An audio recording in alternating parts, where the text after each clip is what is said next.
remember everything. I forgive you.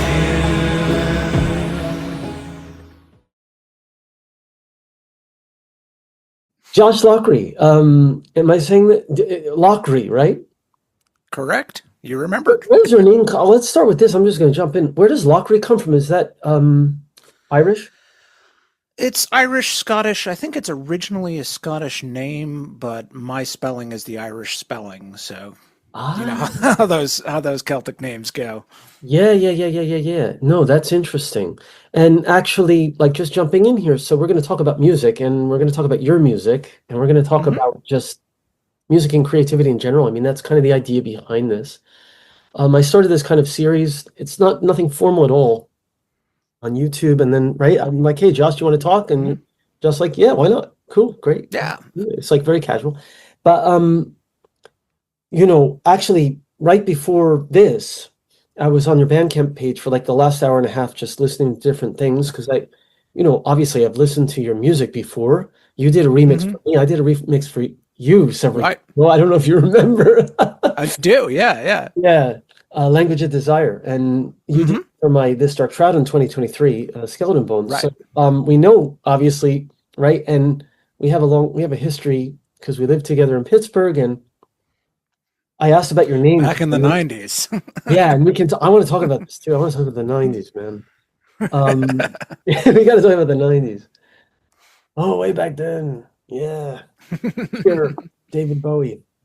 Radiohead. So, so where to start? So Josh Loughrey, my guest, if we're going to do it this way, from Pittsburgh, Pennsylvania. Actually, that's where we met, but you're originally from upstate New York, as I recall. Right. That's correct. I'm originally from New Jersey, and I'm in Tokyo. So we're all moving around. And you moved a bit further than I did, though. Well, yeah, and several times, as you recall, because after I had left Pittsburgh, I went back to Jersey for a bit, and then I came back to Japan. But actually, you were in Colorado for a bit, right? And then I came, and then, I went back to Japan. I got married, and this is 99. In 2000, came back to Colorado and did my master's in Japanese literature, and then back and forth and it's complicated actually because I was back and forth several times to the U.S., Japan, Colorado. You're right, and then actually really confusing after I graduated from there, University of Colorado. My then wife and I came back to Japan, Hiroshima, which is totally different place from now, and 2 years, and then I came back to the States and did another degree. But before that, I was in Denver. Like I had been in Boulder, Colorado, and then I was in Denver, Colorado for like 2 years, and I worked and stuff, back and forth, shuttling around. I don't even remember my own history. Josh and I, right? So, I mean, firstly, we're friends, like just friends, and that's cool. And we were roommates for a year, and we'll talk about that stuff later. But like more importantly, I think to say is that we both make music, and like the weird thing is, Josh, you were doing your own thing when we were roommates. I guess I am going back. It's like 1997, 98 when we were living together, and then you were like doing noise music mainly, I think, at the time with guitar. I don't think you were singing, or you weren't singing much. Like it was mainly abstract, mostly noise music. Yeah, noise. I was doing a lot of spoken word at the time too. And you were doing spoken word, okay?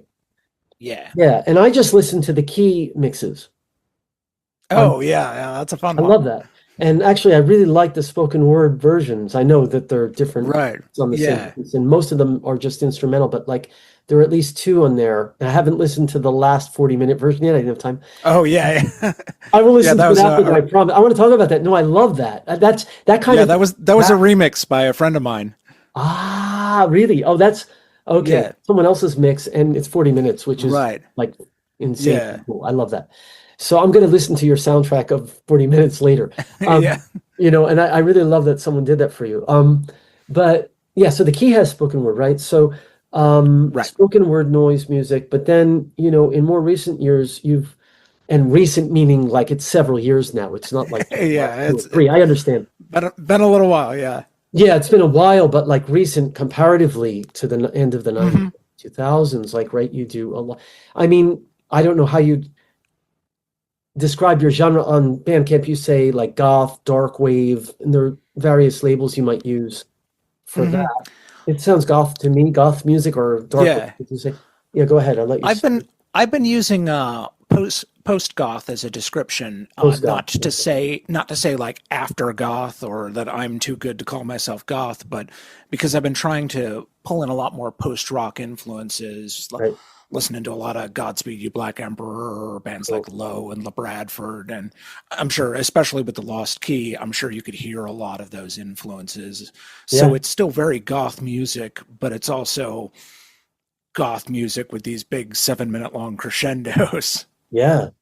And it goes kind of deep. I actually really love, by the way, and I'm like genuinely really love some of those mixes on the Hmm. key. And also like your most recent Bandcamp Friday special mix, which Oh I yeah. want to right talk about this because I know you do this. It's really cool. I listened to it's the Rabbit of Inlé. Is that right? Eight? Hmm. Right, right. Is that B1 eight B or is it seven? I thought it was eight. I can't even keep track. Maybe you're right. Maybe I'm wrong. Maybe it's seven or eight. I think it was anyway, it's Roman Yeah, numeral seven. It's P I seven or eight. I I thought it was, but anyway, Yeah. seven or eight. And that's a kind of, as you described it, a very kind of ambient mix, and you may change it, but that's like Right. the version. We'll talk about maybe the Bandcamp Friday thing that's cool too. Yeah. But just to keep a little on track, and we'll go back to that. Right. So kind of ambient things, spoken word things, Hmm. noise things, dark wave, post goth, as you're calling it. And some of it I think is more almost straightforward. Dare I call it like what? Pop structurally, but then it's A goth little music, bit. Yeah. or like, like A, B chorus. That's what I mean. Yep. Yep. But, I've Absolutely. written songs like this. It's nothing to be ashamed of, It's like, right? Like, Yeah. dare I Yeah. Of say, course. Of course. Yeah. right. There are no bad genres. Right. And that's something else I want to, right? We just talk about like Yeah. that openness to genre and to putting things in a blender and mixing and different influences. Hmm. Like you could add cellos or bagpipes or, Right. or samples of some such instrument or sound or your own samples, or like this is the other thing, like essentially that I think that I feel strongly that we share in common in terms of our way of thinking about music and creating music, which is that it's that openness, I think, to just experimentation and not creating walls or like saying this genre is this and that genre is that. Right. I can't do that because I do this. And it's like totally Right. just the doors in the labyrinth are open doors. They're Yep. open. Exactly. They're open doors, Exactly. right? That's the entire concept. Right? Yeah.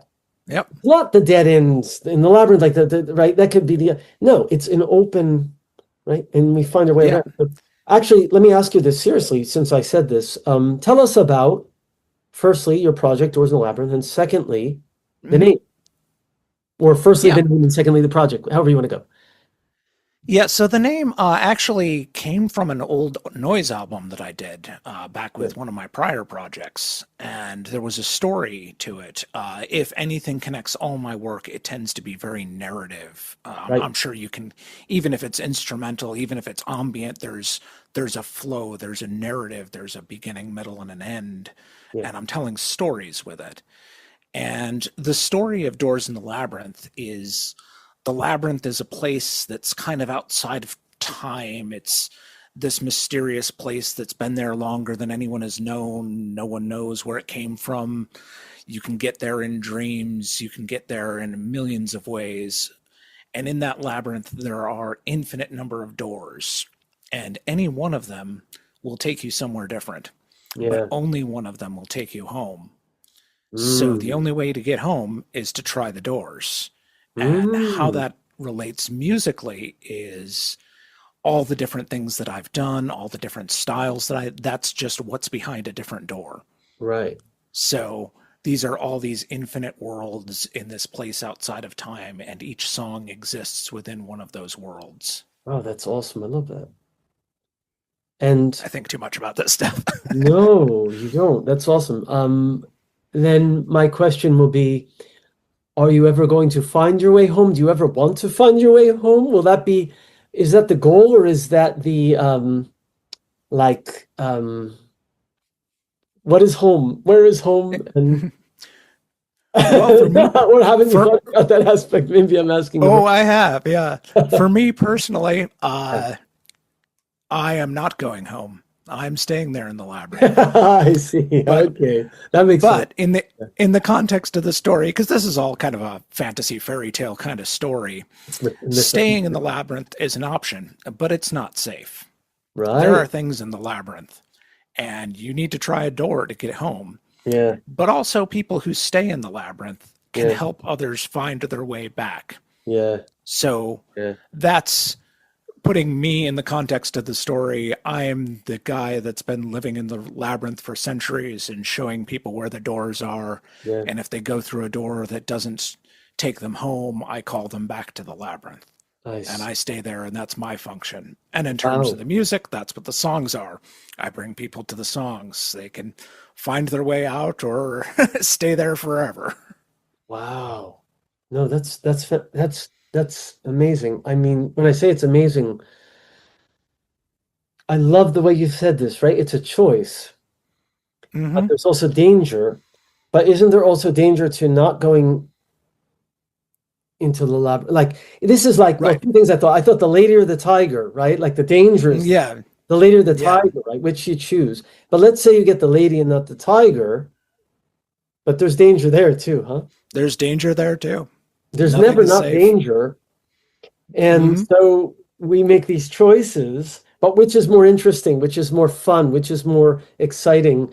But then what I found interesting that you Right. added was that your job, as you see it, well, as a musician and perhaps in some metaphorical way, is that you're also helping people who maybe are not quite as adventurous or not quite as feel that they're not on certain ground. If they're in the labyrinth, because you've been in the labyrinth so long, you can kind of at least be like a kind of guide.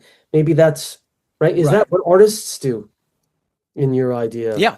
That's what I think. I think Artist function. you listen to a song, you look at a painting, any work of art, Yeah. that is someone showing you a world. Yeah. That is someone telling you a story, and it's Yeah. bringing you into a place. Yeah. And it's your choice how long you want to stay there. Yeah. But the artist is always there to guide you to another place. Yeah. That's good. I want to ask you about one of your very early singles. Death in Paris. Oh, Death in Paris, yeah.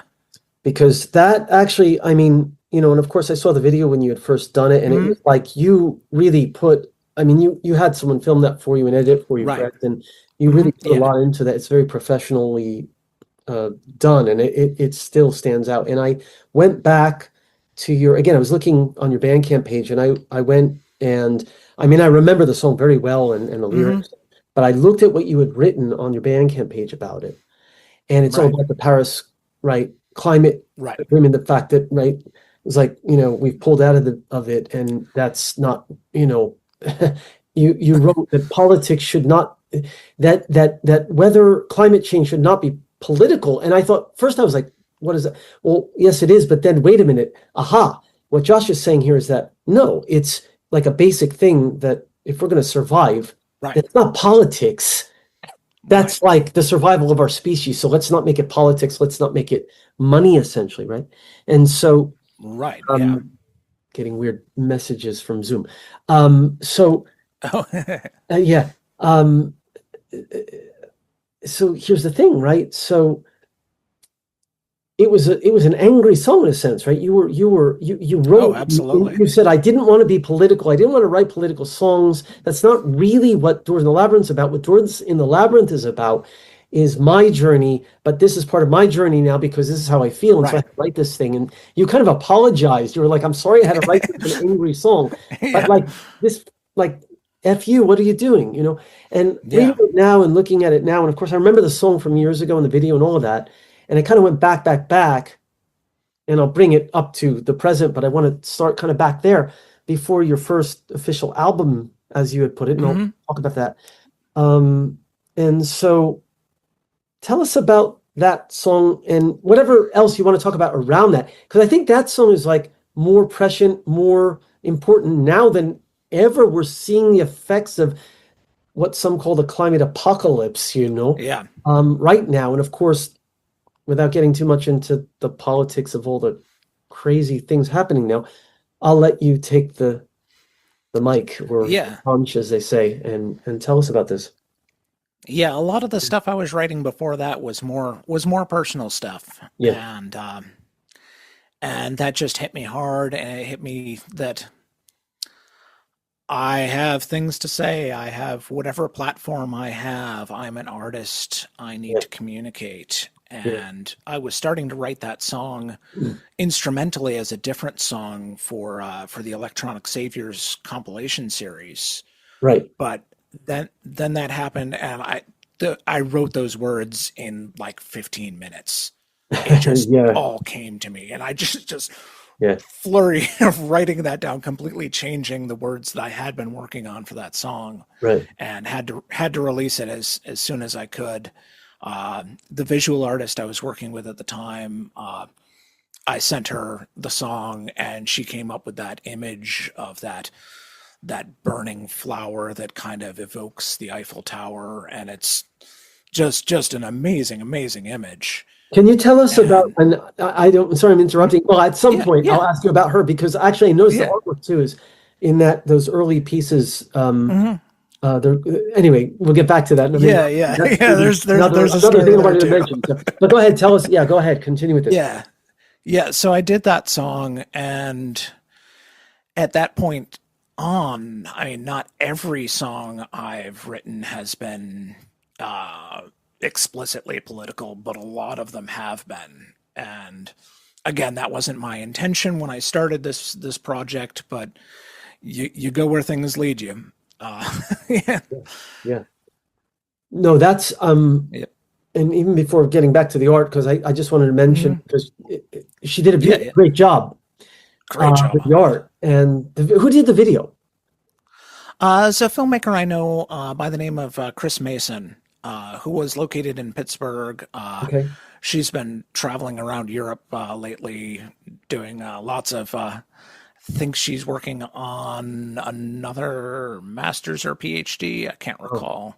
Wow. But someone I'm still in touch with, but not as much since she doesn't live here anymore. Sure. But, Sure. she came to, known her on the internet for a while, came to my first couple gigs and said, I really want to do a music video. And when I wrote that song, I said, this is a song you need to do a music video for.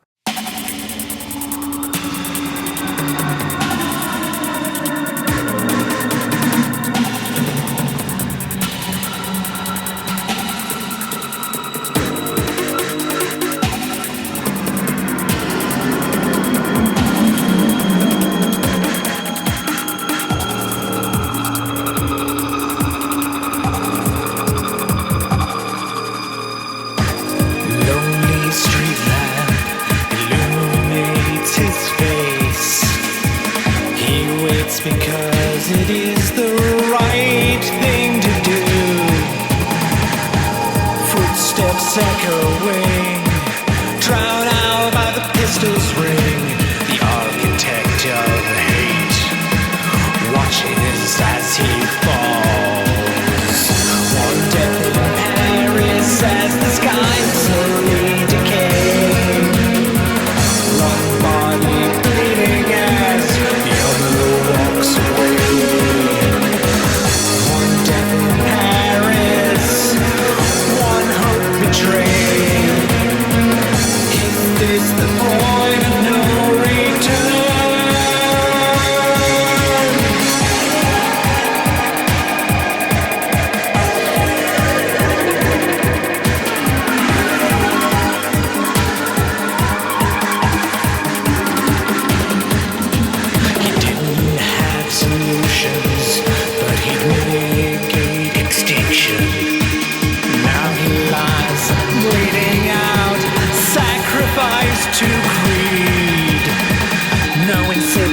catchphrase can describe the outrage. Laughter of the architect cuts deep. One death in Paris as the skies slowly decay. One body bleeding as the other walks away. One death in Paris, one hope betrayed. Is this the point of no return? Yeah. So Yeah, and it's really well done. I mean, it's just really she's really, the really imagery good. and all the things just really fit the message. And I think that video also got like a lot of hits and a lot of sort of Oh yeah. attention, if you will. And I mean, so that's great. And again, I want to bring things up to more. I know that's like already several years ago, and you probably Yeah. love to talk about some of the newer things you're doing now, and I do want to talk with you about those things. But just to like sort of ground this, and also just in terms of the theme of, I just wanted to say one last thing about this, about just the politics you mentioned. You said like it wasn't my intention, but as an artist, we have a kind of voice, and it's kind of like the Labyrinth thing too, right? Like showing yours. Yep. And I mean, I kind of feel the same way. I just wanted to sort of share this because, like, I think for many of us, it's like this, we start out writing about ourselves. We start about writing about like, like maybe we're like struggling with something emotionally or whatever it is. And we have our little lives and our little things. And it tends to go like this. And if you have eyes to see and you're living in this world, you can't but not see the things that are happening. Right. And then it starts to creep in more and more. And I just want to say that for me, it's the same. I mean, like that was, early band days and stuff. I was writing songs that were very, kind of narrow focused. And then like, several years on, and especially since COVID and after COVID, though, there was some before. Yeah. Definitely there was some before, like 2018, 2019, I wrote like an anti-Trump song in 2018. Right. Certainly from COVID onward, like things just totally changed. And so I found, the same kind of thing as you're saying. Whether it's like a pop format song, when I say pop format, with like lyrics, or whether it's like basically even an instrumental, as you said, and this again is something that I feel like we have in common, which is that like even the instrumentals tell a story. There's narrative. Right. And I find that in your music, and I do that too. And that's just natural. And like, right, I did absolutely. And I also, have done writing and things. And so like, but I feel you have that thing, and it's like you're telling a story. You have a concept behind. You have also one thing you do, which I think is great. You have the logo, you have the whole thing, the setup, and there's a kind of image whole, but you created that for yourself. It wasn't like some manager said you're going to do this way. You just did it. Right. And that's another thing I want to talk about, which is this indies spirit, which is the Labyrinth thing, right? I decided to say in the Labyrinth, but it's not because someone told me in the Labyrinth, and I'm going to tell you which door to open and look behind, or it's like, it's like you're a free agent in the Labyrinth. And there's danger in that too, right? Because if you up, it's like you have no one to blame but yourself, or ourselves, or myself. Exactly. So that's right. That's the price to pay for being and you know what it's like. You know what it's like being a solo performer on stage too. Like absolutely working without a net. It's if anything screws up, it's on you. So absolutely.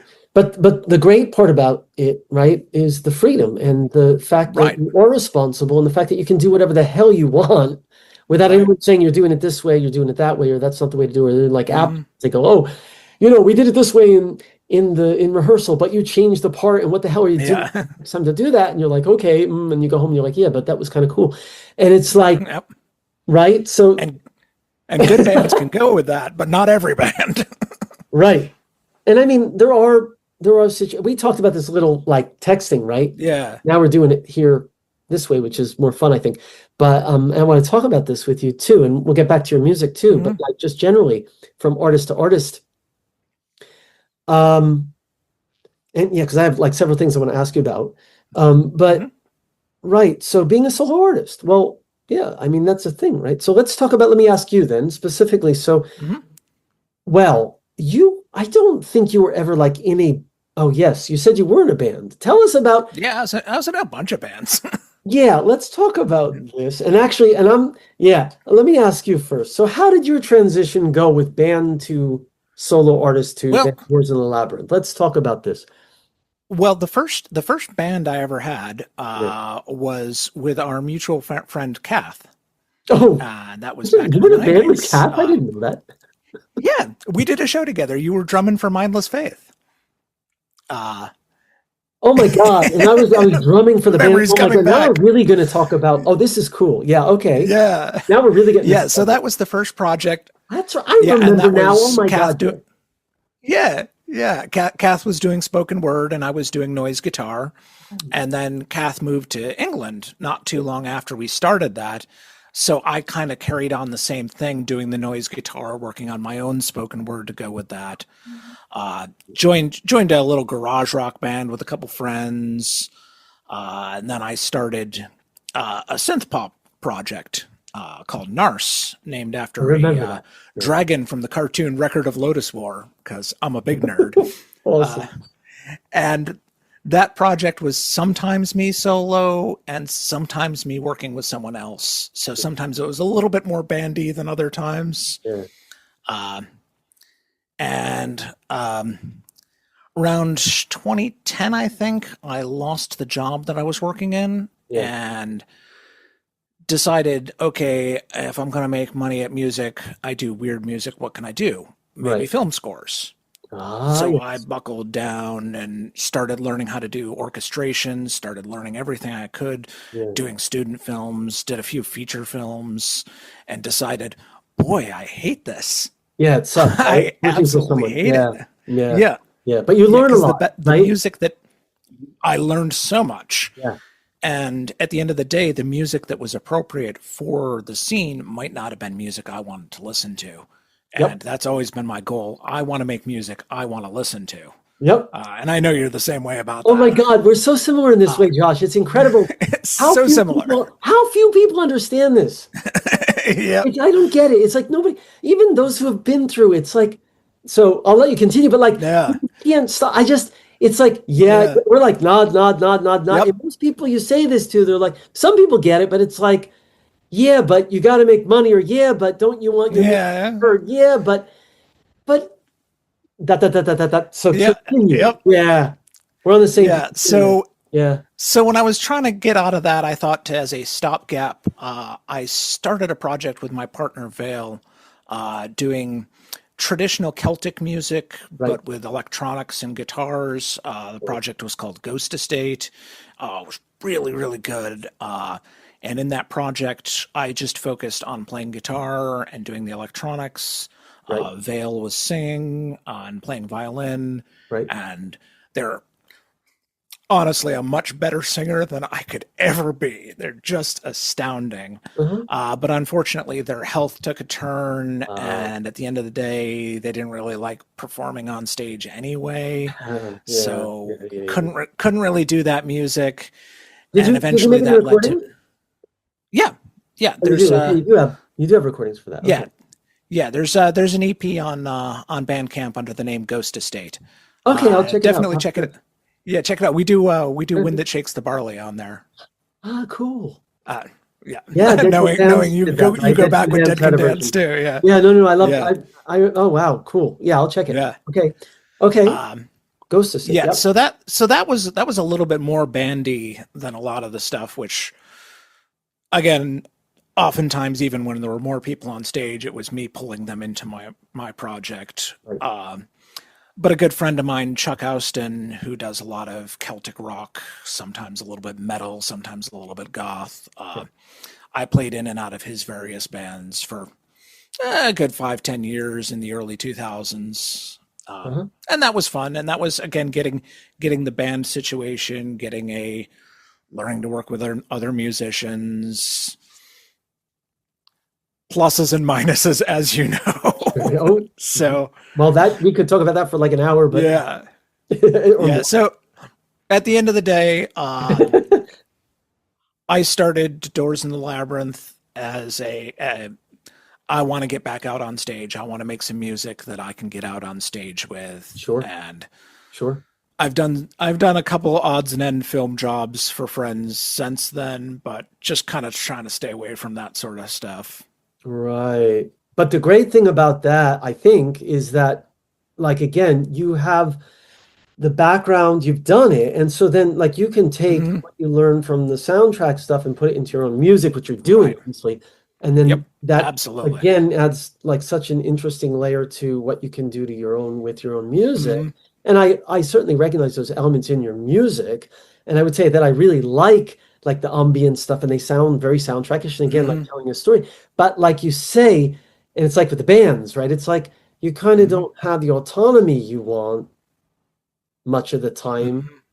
And so that ends up, for people like you and I who are kind of, what's the word? Stubborn. Like in other people's like, you're stubborn or you're selfish or whatever the heck people A say, little bit of a control freak. or control or whatever people want to say is fine. But actually, at the end of the day, we want to make music that we enjoy and we want to do it for Right, right. ourselves. And if other people like it, that's cool. And if they don't, that's kind of cool too. It's okay, right? So Right. I think you and I have share that kind of feeling Yeah, in terms of absolutely. making our music. And I think that's the strongest point, that we totally, maybe that's why we're such good friends, actually. Yeah, Like in absolutely. Pittsburgh, and I mean, we're still in Yeah. touch. I mean, in Tokyo, but like we just always, I don't think did we ever get into a fight or an argument or something? I don't think so. Now you shut the hell up right now. Right? Yeah. Right. So I don't think Yeah, no, I don't think we really did. Yeah. we've ever had that. So I'm getting a notification from Zoom that we have 10 minutes, and this is because I have an unpaid account. So when that starts to tick, I'll just call you back and we'll continue this. Right, But right. yeah, Yeah, of so I course. think that's, yeah, without a paid account, they cut it after 30. But Yeah, so yeah. money makes the world go round, the world go. That's Zoom, right? I gotta pay for Zoom. So anyway, let's go back. So yeah, so okay, so Doors in the Labyrinth, basically you started because after all these band things, projects, soundtrack things, and soundtrack Mhm. was right basically for like to make some income, and that makes sense. Right, right. And realizing you just kind of couldn't do it, you didn't like it, wasn't Yeah. what you want to do, and it was like soul sucking Yep. work. So you're like, okay, I want to get out on stage, I'm going to do my own thing. And then you created this concept, this name. And when did you start doing, when did you make the logo? And when I say the logo, the whole, like you have behind you now, and because I think like several years ago you Oh, started doing the hair and then the makeup, which you're not, you know, the makeup on today. I'm doing the sunglasses little thing. right, right. Like you, Yeah. when you do the full makeup on stage, not just Yeah. the nails, but the face. Maybe talk about the Yeah. age, like continuing on, and when that started and why and how, and Yeah. Yeah. And that's kind of the a continuation of that. On stage, I'm just a guy with a guitar. I used to lug out all the synths and sequencers, but at the end of the day, the audience doesn't really care that you actually have hardware synths on the stage. So these days, I just use backing tracks. Right. And using backing tracks, I can focus on singing better and playing guitar better. Sure. But at the end of the day, I'm just one guy on stage, not the Right. most visually interesting thing. So what can I do? A lot of people go to the video projection route. I didn't really want to do that. Yeah, I know I you do do a not lot all of the the time, video but stuff. not Yeah, always, yeah, but I've seen sometimes, yeah. yeah, I've seen a That's lot of your video stuff. It's pretty cool. Oh, thanks. And a lot of people do really cool stuff with that, but Yeah. I'm not really a visual art kind of person Right. as such. Right. Trying to get better at it. But I thought the Doors in the Labyrinth trying to communicate this concept a little bit more would help on the stage. Right. So I made the banner. The text logo is something that the old artist Jess had designed, and Okay. I've just kept that through all my releases. Right. But the image with the maze behind the tree and the raven skull on it, like Yeah. trying to evoke those kind of things. The maze for the labyrinth, and the old rotted tree with a skull on it, giving kind of like a folk horror ritualistic look to it. Right. And again, the makeup that I do, I do a pretty distinctive design with the makeup. Yeah, you do. Again, That's what I'm asking about too. And it looks like yeah, you have the. yeah, Maybe you can yeah. talk about. I carry on. I carry on a kind of tree-like image to it, so I have like tree roots going down my cheek and branches going up on my forehead. Right. I've got a little spiral that I always put on my chin, just to like, again, these kind of arcane folk horror imagery Sure. that ties into a lot of what I do musically too. Yeah, it makes sense. I mean, circles and spirals, and also, I mean, even the tree branches in another interpretation look labyrinthine. Right, exactly. So it's like all of that connects. So it totally makes sense. And the hair, that's just your hair. Oh yeah, that's just my hair. Okay, because And that when you and do it with the makeup, it's and really that's- impact is pretty intense. It's yeah. cool. Yeah. Yeah, and that was thank you COVID. So I started working from home because I've got a corporate day job, and 5 days a week pays the bills. Right. I started working from home. Right. And again, as I mentioned, my partner got really ill, so I continued working on home. Yeah, it's tough, but since I work from home, and since my boss actually isn't even in the same country as I am, Okay, that's convenient. yeah, it's convenient. So I was able to sell the let me just work from home a little bit better. Yeah, And sure. No occasionally one's I breathing do. down your neck. Yeah. Literally or figuratively during COVID. Yep. Didn't want anyone breathing down your neck. Yeah. Um, As long as I get the work done, that's the important thing. When I have video conferences, I have a wig. No joke. Toss a wig on. I think you mentioned that. Yeah. Yep. Just I refer to it as my human disguise. human disguise. Scarecrow. Yeah. Yeah. Yeah. So I've. Yeah. I'm sorry. I'm doing Wizard of Oz. Yeah.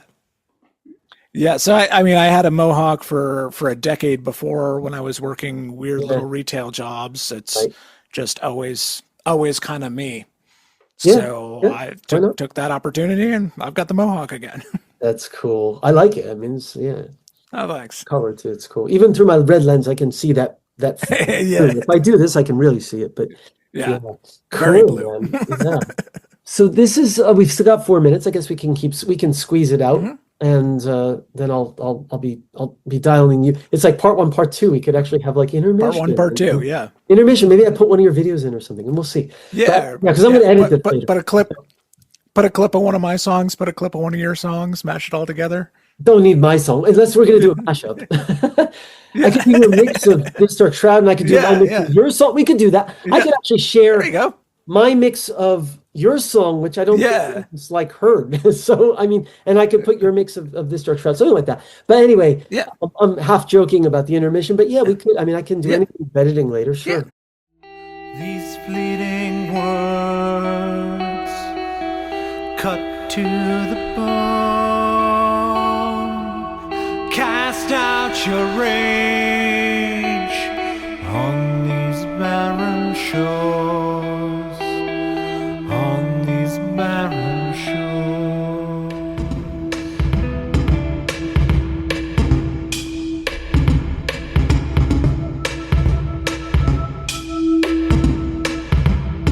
These fleeting words cut to the bone, cast out your rage on these barren shores, on these barren shores.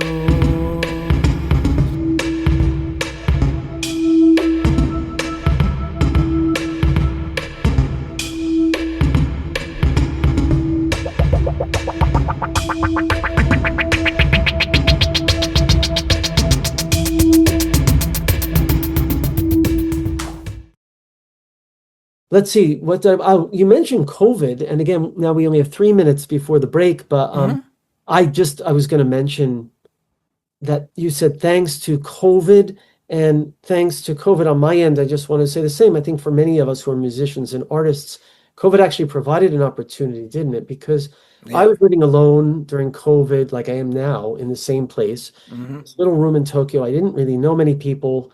And even now, I kind of don't. It hasn't changed. Yeah. It hasn't changed. I've You become certainly since weren't making COVID. friends I've then, just been yeah. more of a almost a shut-in, not exactly, but and I work outside at universities now. But during COVID, yeah, I would just if I wasn't doing it in my room with headphones, whatever, I would go to the studio by myself, which same now.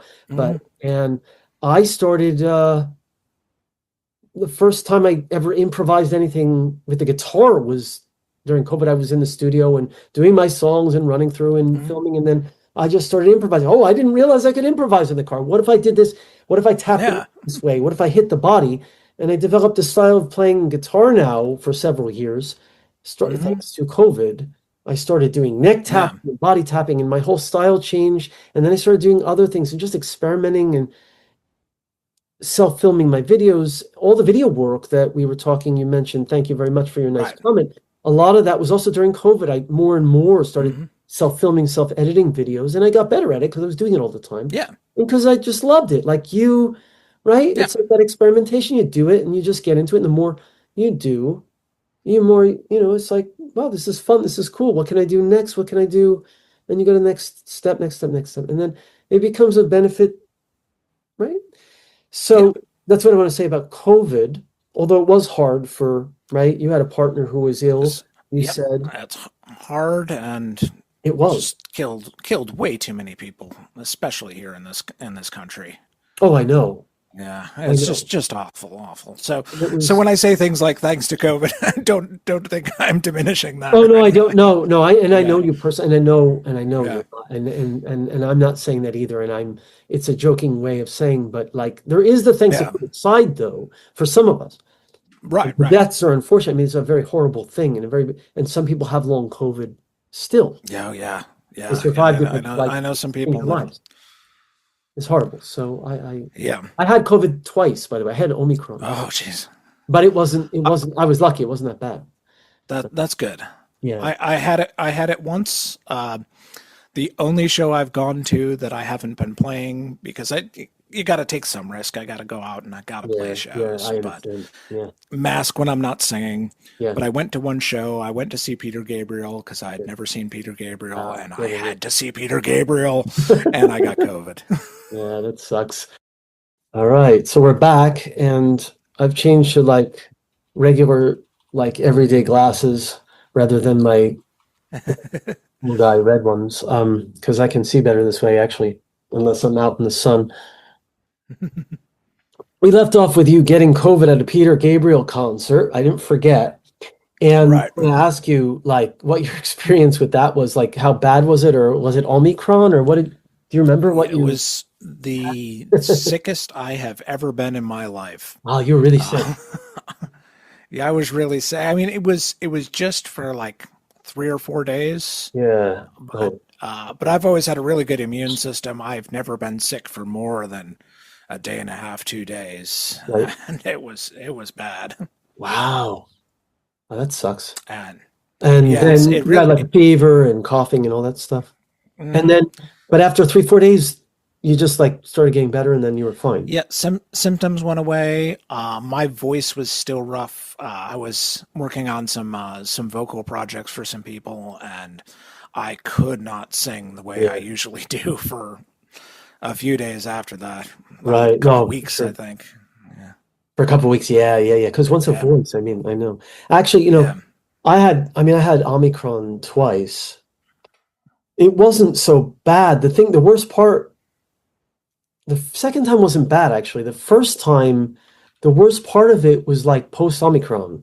Like, I had a fever, but it wasn't hard. Like a couple days, it wasn't like a huge fever. I was sick and I didn't feel well, but it was like a flu or a cold or a flu, like with a fever, right? But then I started getting better. But then, and I don't think I lost my voice actually. But what sucked about it was that I was exhausted for like a month afterwards. Like I just felt exhausted, and I was afraid I had long COVID or something. Like, is this ever going to get better? Because like you hear people with long COVID, they never recover, kind of thing. Yeah. And it did. It eventually got better, but it was like like 3 weeks, a month. I was just dragging my bone. I was like, what the hell is this, you know? Yeah. And anyway, but then, you know, like, I don't know if you see my recent Facebook, I'm complaining that I haven't been feeling well. I wasn't sure this morning, I felt a little better. I wasn't sure whether to postpone this or not, actually. I don't know if you can tell, but I've got some nasal stuff and I'm feeling a little better today, but I'm not Oh, 100%. good, good. Yeah, I don't know if it's a cold or there's like some new strain of COVID going around now. Yeah. Stratus, and there's another one.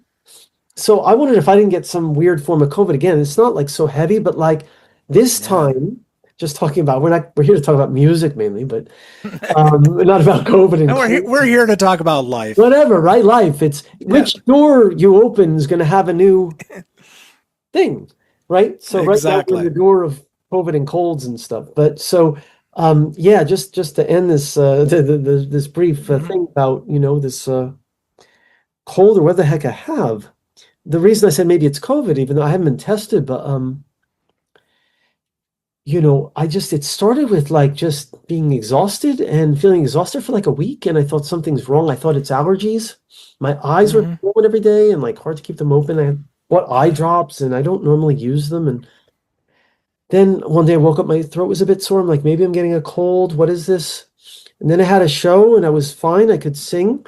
And then the next day, 2 days ago, I woke up feeling horrible again. So today it's a bit better, but it's still dragging. I'm not feeling myself, but you know, I got the sniffle. Hope you recover soon. Yeah, but it'll be okay. I'm getting better. But yeah, so good, COVID good. is just a weird thing, you know, and I do think whether or not this is COVID, there are like new strains of things now since COVID and new strains of COVID, and who knows, all these things morphing. I think COVID and like the common cold, there may be various sort of, you know, collaborations between viruses. They're collaborating, right? So that they get stronger and have new combinations. They also want to jam. So Absolutely. Anyway, yeah, they want to jam out. Let's get back to music. And let's talk about tributes and covering other artists and like influence of other artists. Because there's another thing, right? I mean, there's another thing that you and I similarly like, especially if like an artist passes away and then like, like, oh, you just get this feeling like, oh, I want to do a tribute, something, either a cover, or a tribute song, or or a mix or anything.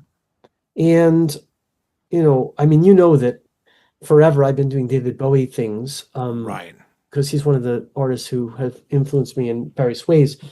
And not just the songs, but like, you know, his thinking and the lyrics and the whole thing. But like, I mean, we've actually both, one thing, LIOC, you turned me on to them and their Coil tribute thing that they were doing. You've done for them, and I saw one of your tracks. I can't go back and forth between my screen. You can remind me. You had the edit, and then the full version was on the LIOC for Coil. Right. And that was original track. Remind me what that was. That was the Rabbit Hole. Yeah.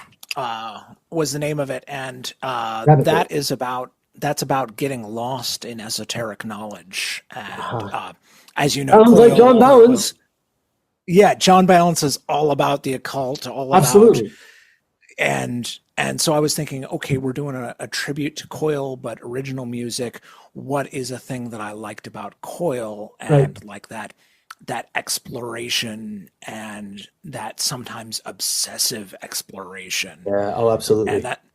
And that's what that song's about. Makes sense in the title, right? You go down the rabbit hole. You go down the rabbit hole, and that was. I had done that. I wanted to do a shorter edit to put on my own page. So using the inlay radio edit, that was, I think, the first time I had used that. I had used the Black Rabbit of Inlé as a reference on some instrumental tracks I had done. Right. But then tangenting into a few years later when I started DJing on Twitch with my weekly show, thanks for tuning in last week. Yeah, that's another thing I want to ask you about. We have so many things, like literally actually transitioning, or what was the making things I want to ask you about, which is good. I want to ask you about Inlay was one, and one was about, and I want to ask you about Twitch. And I want to ask you about tributes. So now we're going the rabbit holes of these various doors or holes or whatever you want to call whatever metaphor. So go ahead. Yeah. So the black Rabbit of Inlé, of course, that's a Watership Down reference, and in the book Watership Down, I know you love Watership Down. I do, and I love it because it's creating a whole mythology. It's not just a story about rabbits. The rabbits have legends and folklore, and the Black Rabbit of Inlé is the Grim Reaper, essentially the rabbit spirit of death. Okay. So carrying that image into my work, again, touching on the folk horror side of things with the skulls and rotted out trees. So the Grim Reaper being the rabbit is kind of goes into that. Right. So when I started doing Twitch, which was just me playing whatever music I wanted to because I could, and you should. I think it was about a year and a half, maybe even 2 years before I started calling it Radio Inlay. Yeah. But it was because of that edit on of the rabbit hole, because it's the rabbit hole. So this is the Inlay radio edit. Inlay radio. Oh, why not make it Radio Inlay? So that's where the theme on my Twitch show came from. You know, I feel like in some ways our brains maybe do work similarly in that way, like connecting references and then just spiral. And that is going down a rabbit hole, going down and also Doors in the Labyrinth.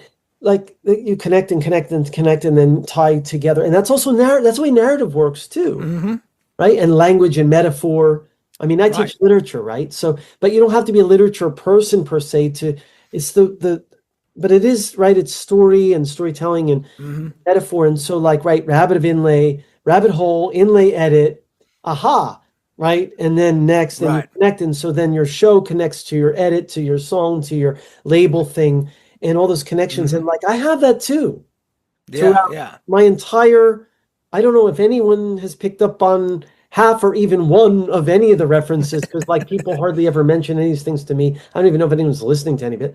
Maybe they are, but not telling me. But like that kind of thing, you know.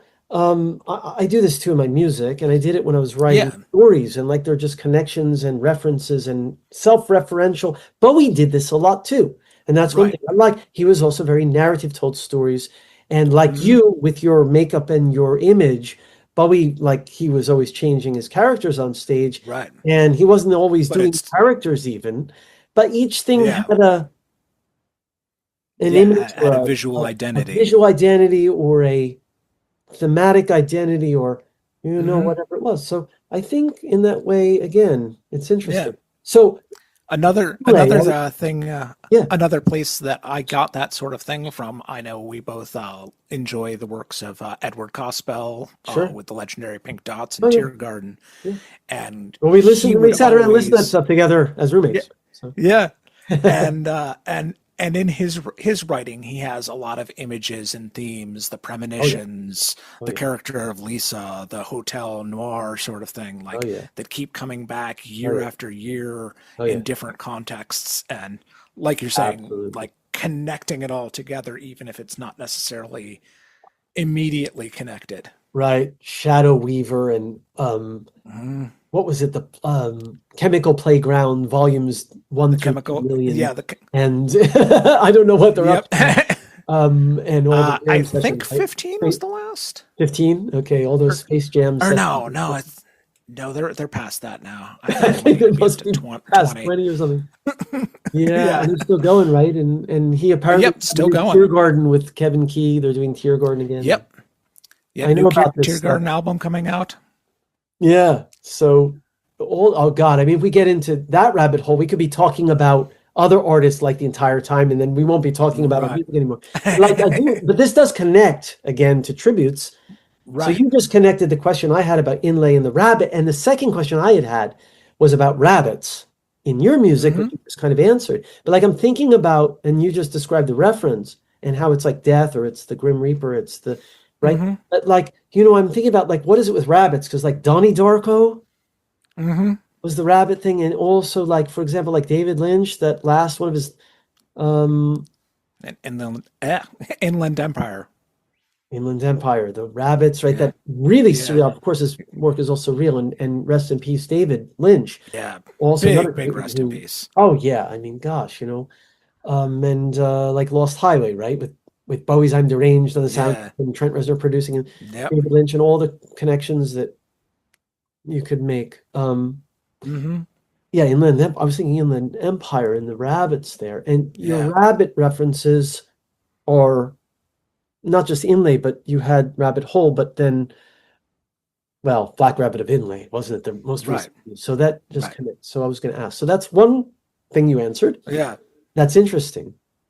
And the second was about Twitch, and then we'll get back to covering artists and tributes, maybe a little bit. Yeah.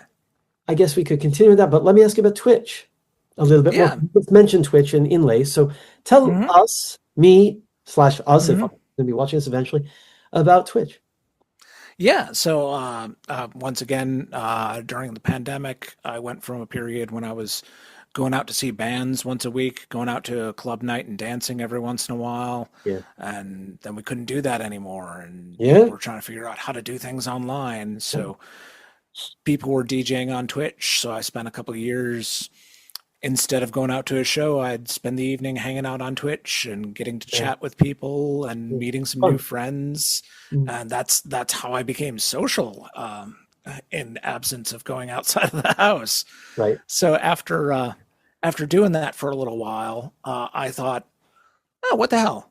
Why don't I try to do that? I've never DJ'd before. I bet you I could learn how to do not like dance club style DJing, but like more radio format DJing. I mean, I'm still transitioning between songs, but I'm not really worried about BPMs and keys and stuff. I want it to be a chaotic mismatch of everything that I like. I love cartoon theme songs, so I play a lot of cartoon music right next to the scariest Current 93 song that I can think of. I know.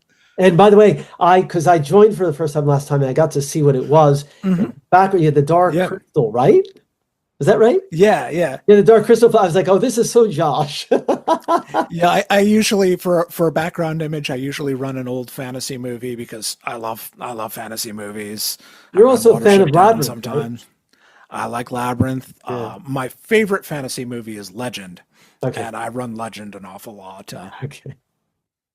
Cool. No, that was awesome. I mean, I loved and the variety of, and I kind of knew because we're on Facebook together and you post playlists. So and sometimes I comment and like and say, hey, you played that cool. Like you played Gerbo, whatever, or you played, whatever. Like cool. And then so I popped in finally. I was gonna do it because I told you I was trying on the app and I couldn't get in, then you're like better.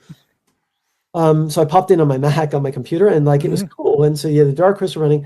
And I was like, oh, I see how it works. And you can comment and I can see you. You had the two cameras, the one showing your face, the other showing your hands DJing. Right. And you're busy guy, man, because people are commenting. Yeah. I guess if quiet times where people aren't commenting, you're just chatting, sure, playing music. But the last week was pretty busy. Yeah, it was a pretty busy week, and that's always fun. And it's cool, right? And again, it's being social. You chat with people, you meet new people, and because I was I'd be typing comments and you'd respond, but then you get another comment from somewhere else, and you were responding to that, and you're DJing, and you're putting in your little effects, and I was like, you're a busy guy. It was cool, and thanks for playing North Star by IMX. Oh yeah, of course. I still need to send you that version that I have. Do. Please do. There's something weird. I'm going to talk about, the Mandela effect. Yeah.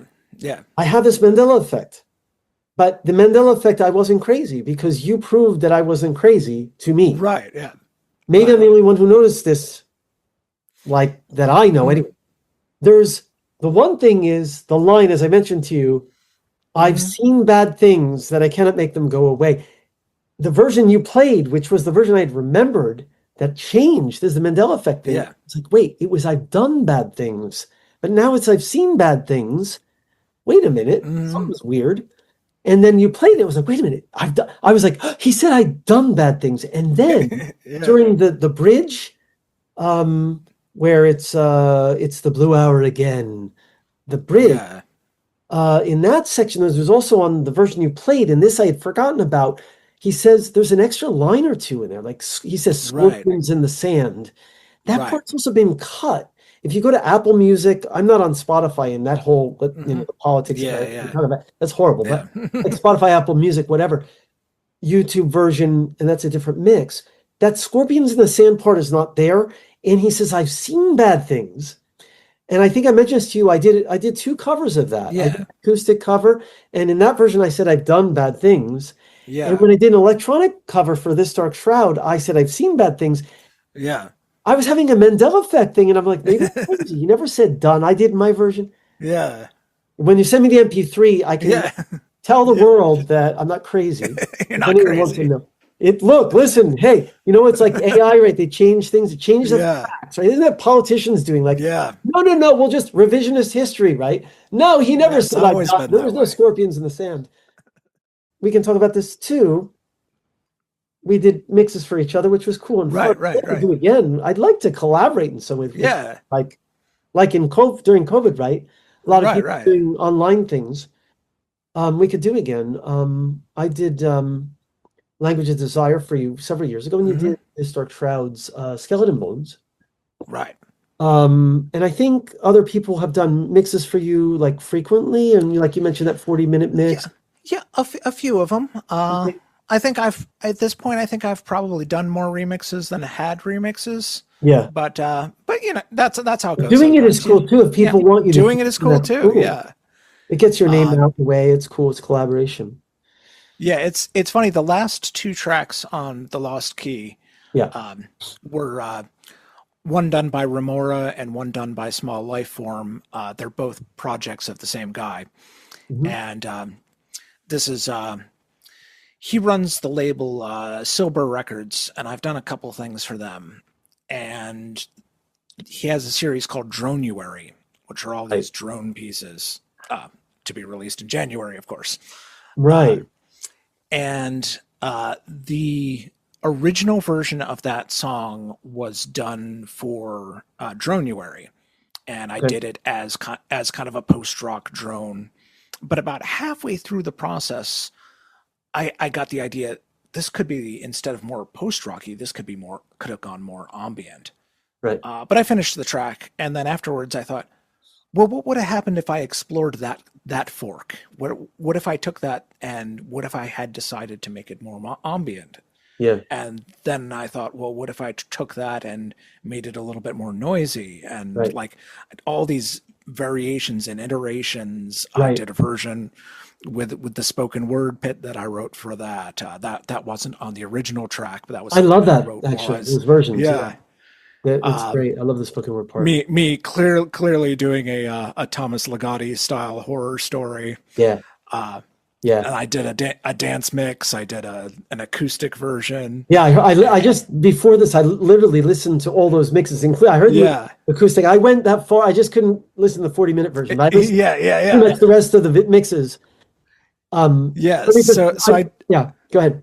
I was doing all that, and Brian had sent me a message. He's like, "Oh, send me the tracks. I'll do a mix for you." And I'm like, "Oh, okay, cool, yeah." And then he sent me the one mix, and then that 40-minute as slow as possible mix. Yeah, to slow. I've listened. Yeah, but to slow it down or slow it the F down. I think it was. Right? Yeah, slow it the fuck down or something. I can't remember. That's what it said. I think. Yeah. But yeah, that's how that whole project, and going back to a thing you were saying earlier about like managers and labels and stuff. If I was on a label, it might give me a little more focus. If I had a manager who might say, "Hey, you should focus on this, you're doing this really well." Yeah. But I would never be allowed to do a project like that. That was so weird and so off the map and so satisfying on so many levels. It's great. The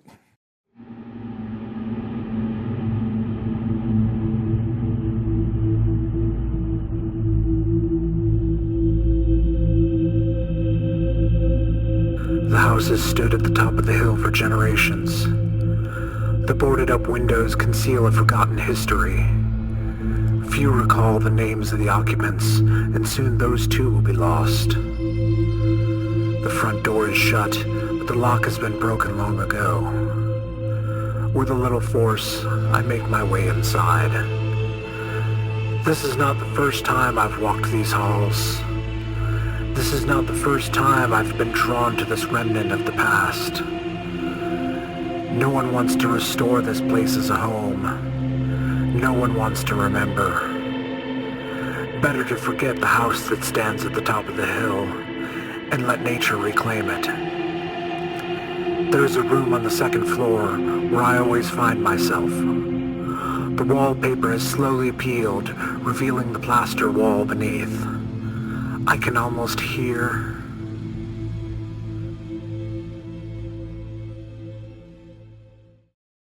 I really Some of the best stuff I've done, yeah. I know, maybe, I listened, I thought this is really great. Like, I love this. And I just sat there and listening to it. One of the reasons, I'm saying this, I'm not trying to be hyperbolic at all. I like, firstly, it tells a story. It's a narrative because it's the key, and you have variations, as you say. I love this idea, you take one piece and you do various variations on it. And then plus you had, remixed versions by other people's interpretations. Right. And you had versions with and without the spoken word. And you had versions that are ambient. You had an acoustic mix, and you had drums in one or two of them, like the acoustic mix has drums. And one of the versions had the spoken word without, and one had spoken word with some beats in it. It wasn't drums, it was like beats. I loved those. Actually, those two are really awesome. And I loved, and also you had like a skeleton mix. And I thought of my track with Skeleton Bones. Right. And I thought, oh, you got the skeleton mix. Probably not related, but that's cool. And it was like a narrative thing. And also I really like, it's kind of soundtrackish, right? Some of them sound very soundtrackish, ambient with some noise. Yeah. One of them was really, what was it? The not rusted or... Yeah, the Rusted Hasp. Rusted Hasp, right? Yeah. And knowing just from the title, I'm like, this is probably going to be really noisy. And it was, and it's cool because I like noisy stuff too. And we could talk about your Crunch Fest too, because like noise, right? There's so many things here, right? Yeah. Noise and I do noise stuff too. So we have so many things kind of, even though I think like the sound of our music is quite different, I think, but like our approach in some ways, there's a lot of similarities. And like, absolutely. Yeah. Again, like we like some of the same artists, and some of the stuff you listen to, I don't like so much, or I listen to things you might not, but like, still there's a lot of connections I feel that we can like connect and relate on. And one of them is like, like using noise elements, doing ambient noise, doing abstract, but then also doing like songs with form or doing vocals. Right. So the key is excellent, man. Oh, thanks. It's really good. Yeah, really proud of that one. It's really nice. And I noticed too, like, just like you see that on Bandcamp, like supporters, and it looked like a number of people had like downloaded that. Yeah. I'm really happy about that because again, I did that as a little weirdo, like following possibilities, not even what the song finally was, just what that song could have been. Right. So I didn't know if anybody was going to care for that other than me, but it was nice seeing people respond to it. That's the interesting thing, right? You never know. And so like you say, if you're on a label and they say, no, you can't do this because blah, blah, and you go, okay. And then it ends up being something, firstly, which is most important, isn't it? Satisfying as artistically, personally. But then secondly, like people catch on and, like it. And then like, oh.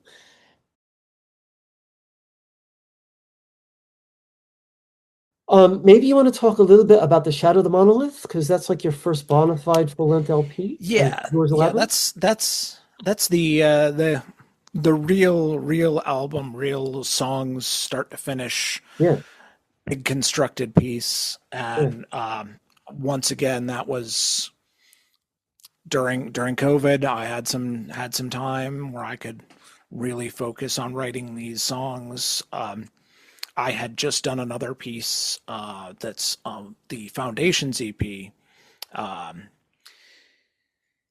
which is called Voice from the Ashes. And that was starting out with ambient music with echoey drum beats and then building into that post-rock, big, like almost metal kind of heavy drone. And I wanted to really experiment with that. So the starting premise of that album was, these are drones. These are, we'll start with one chord for each of these songs. And not all of them ended up being one chord drones, but that's where they all started. And once again, like the other works, a lot of the songs on there are very, very political. The song "God's Love," which a lot of people superficially, it seems like a critique on religion, but what it is more is a critique on abuse of power. And the way that's told is through a cult leader. So here are all the cult manipulation tactics. And the chorus, God loves his children as long as they behave. Well, God loves it's his not children, like but we don't the have preacher any. loves his slaves. So it is read superficially as very much a song about religion, but it's really just about that kind of abuse of power.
Again, more political.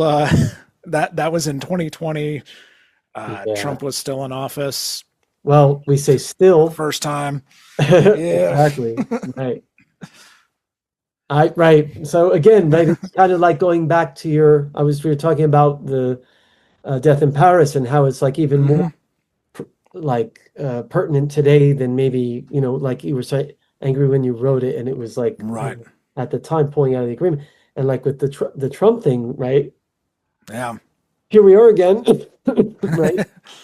And what you were saying about covers and tributes in the first run through his first term, I did "I'm Afraid of Americans" because because we were all feeling it, but I didn't record it. I wasn't the best. I wasn't at my vocal peak, and hopefully, I'm still going to improve from where I am now. But when I was playing it live, I was just like tearing my voice out. I've got some recordings that like are kind of scary. I'm surprised I didn't hurt myself. But when he got elected again, I said, nope, we need to bring this back out. I know how to sing harsher stuff safer now, so I can do this again. Yep, vocal technique. And some of that extreme vocal technique, I've learned a little bit of throat singing, and the techniques you use for throat singing are the same that you would use for like those death metal growls. Right. Stuff. Yeah, no, sure. I understand. So that's how you can do it in a healthy way, and how you can get those really aggressive, extreme tones.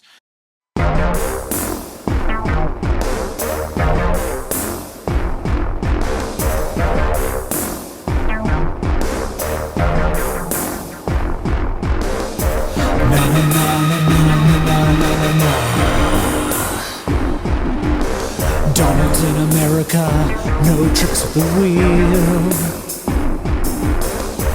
Na na na na na na na na. No one needs anyone, they don't even just pretend. Donald's in America. I'm afraid of the animals. I'm afraid of the world. I'm afraid I can't help it. I'm afraid I can't. I'm afraid of the animals. I'm afraid of the world. I'm afraid I can't help it.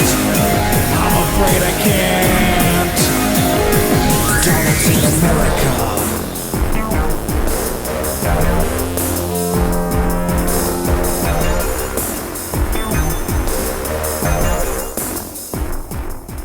Yeah. So. Well, yeah, because you're not.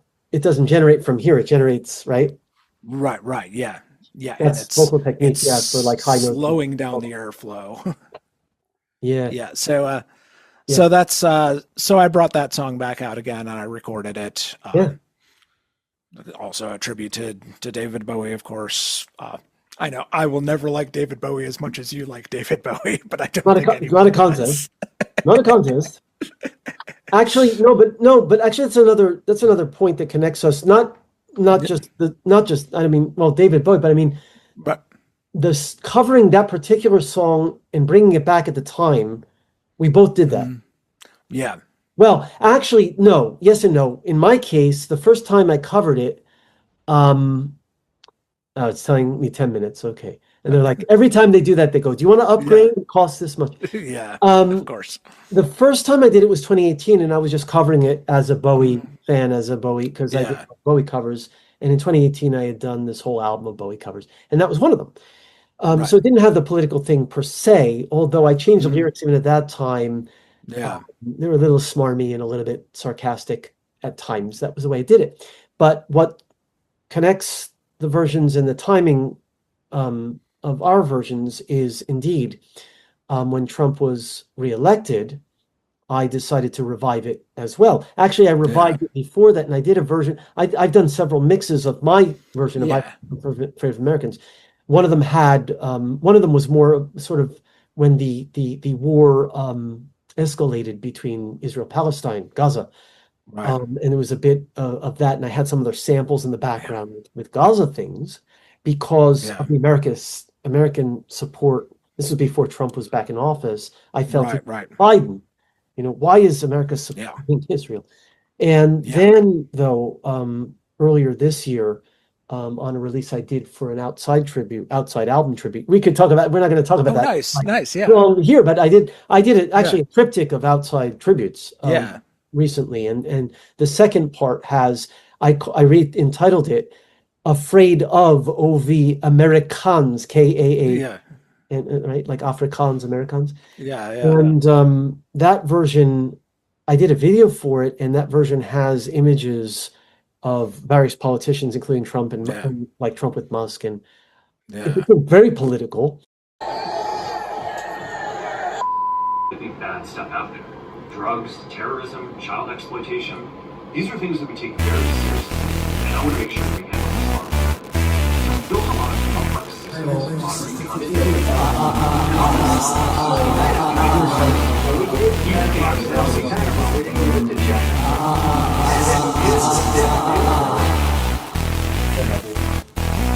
John is in America, low checks at the wheel.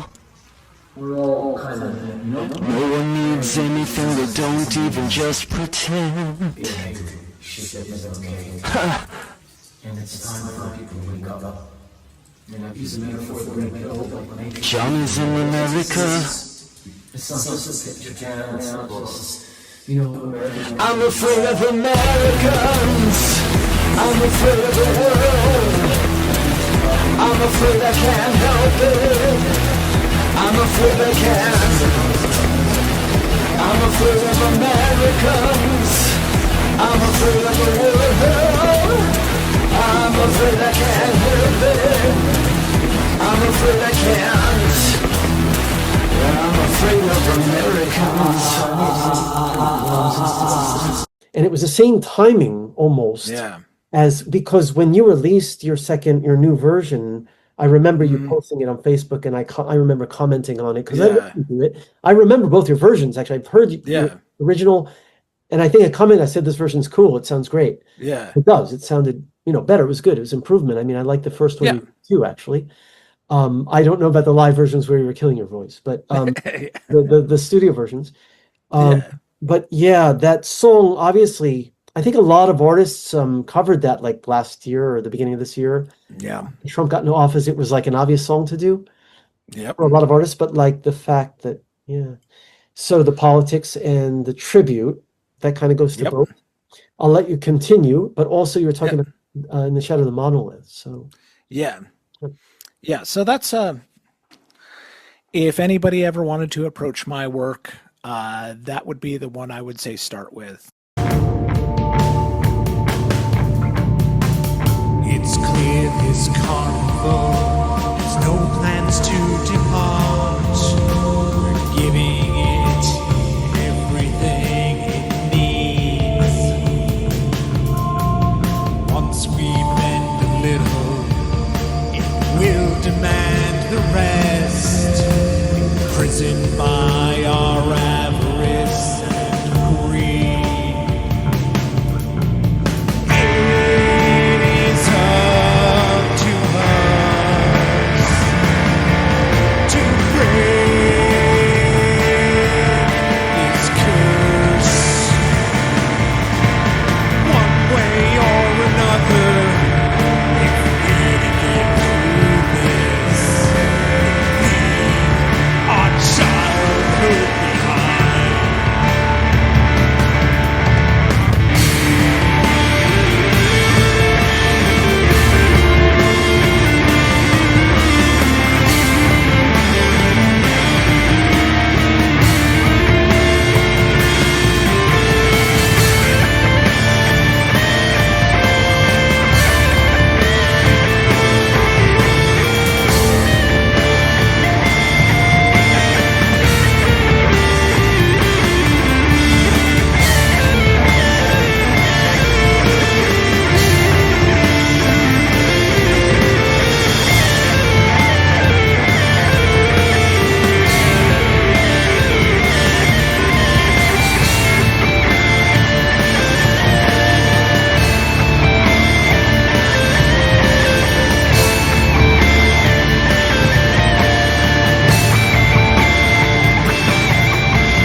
I've been writing a lot of songs over the past couple of years, trying to do the next one.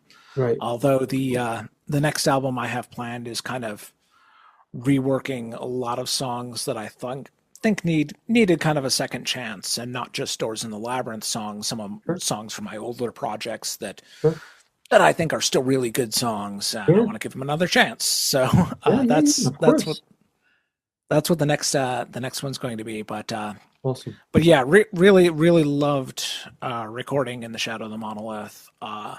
Really gained a lot of skills in the process of making that album.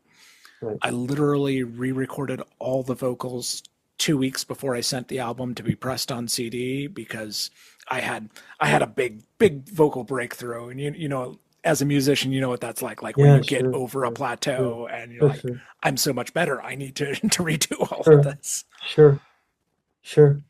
Oh, that's cool. And let me ask about this. No, or not ask about exactly, but I want to comment on something you said about the new album. Yeah. That you're working on. I mean, that in progress. That you mentioned, like reviving older material, but doing it in new arrangements, new way, and reviving and doing something different. And I mean, that's again, it's just sort of like nod. Yeah.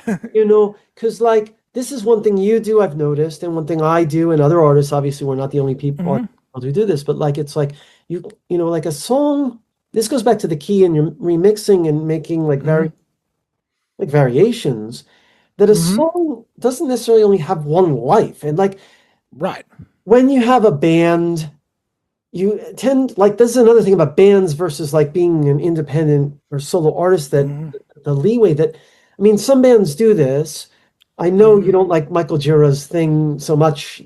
Maybe that was like written about, but like just to use an These example, days, like, yeah. but Yeah, yeah. Swans is like, for example, like they'll do a song different ways live.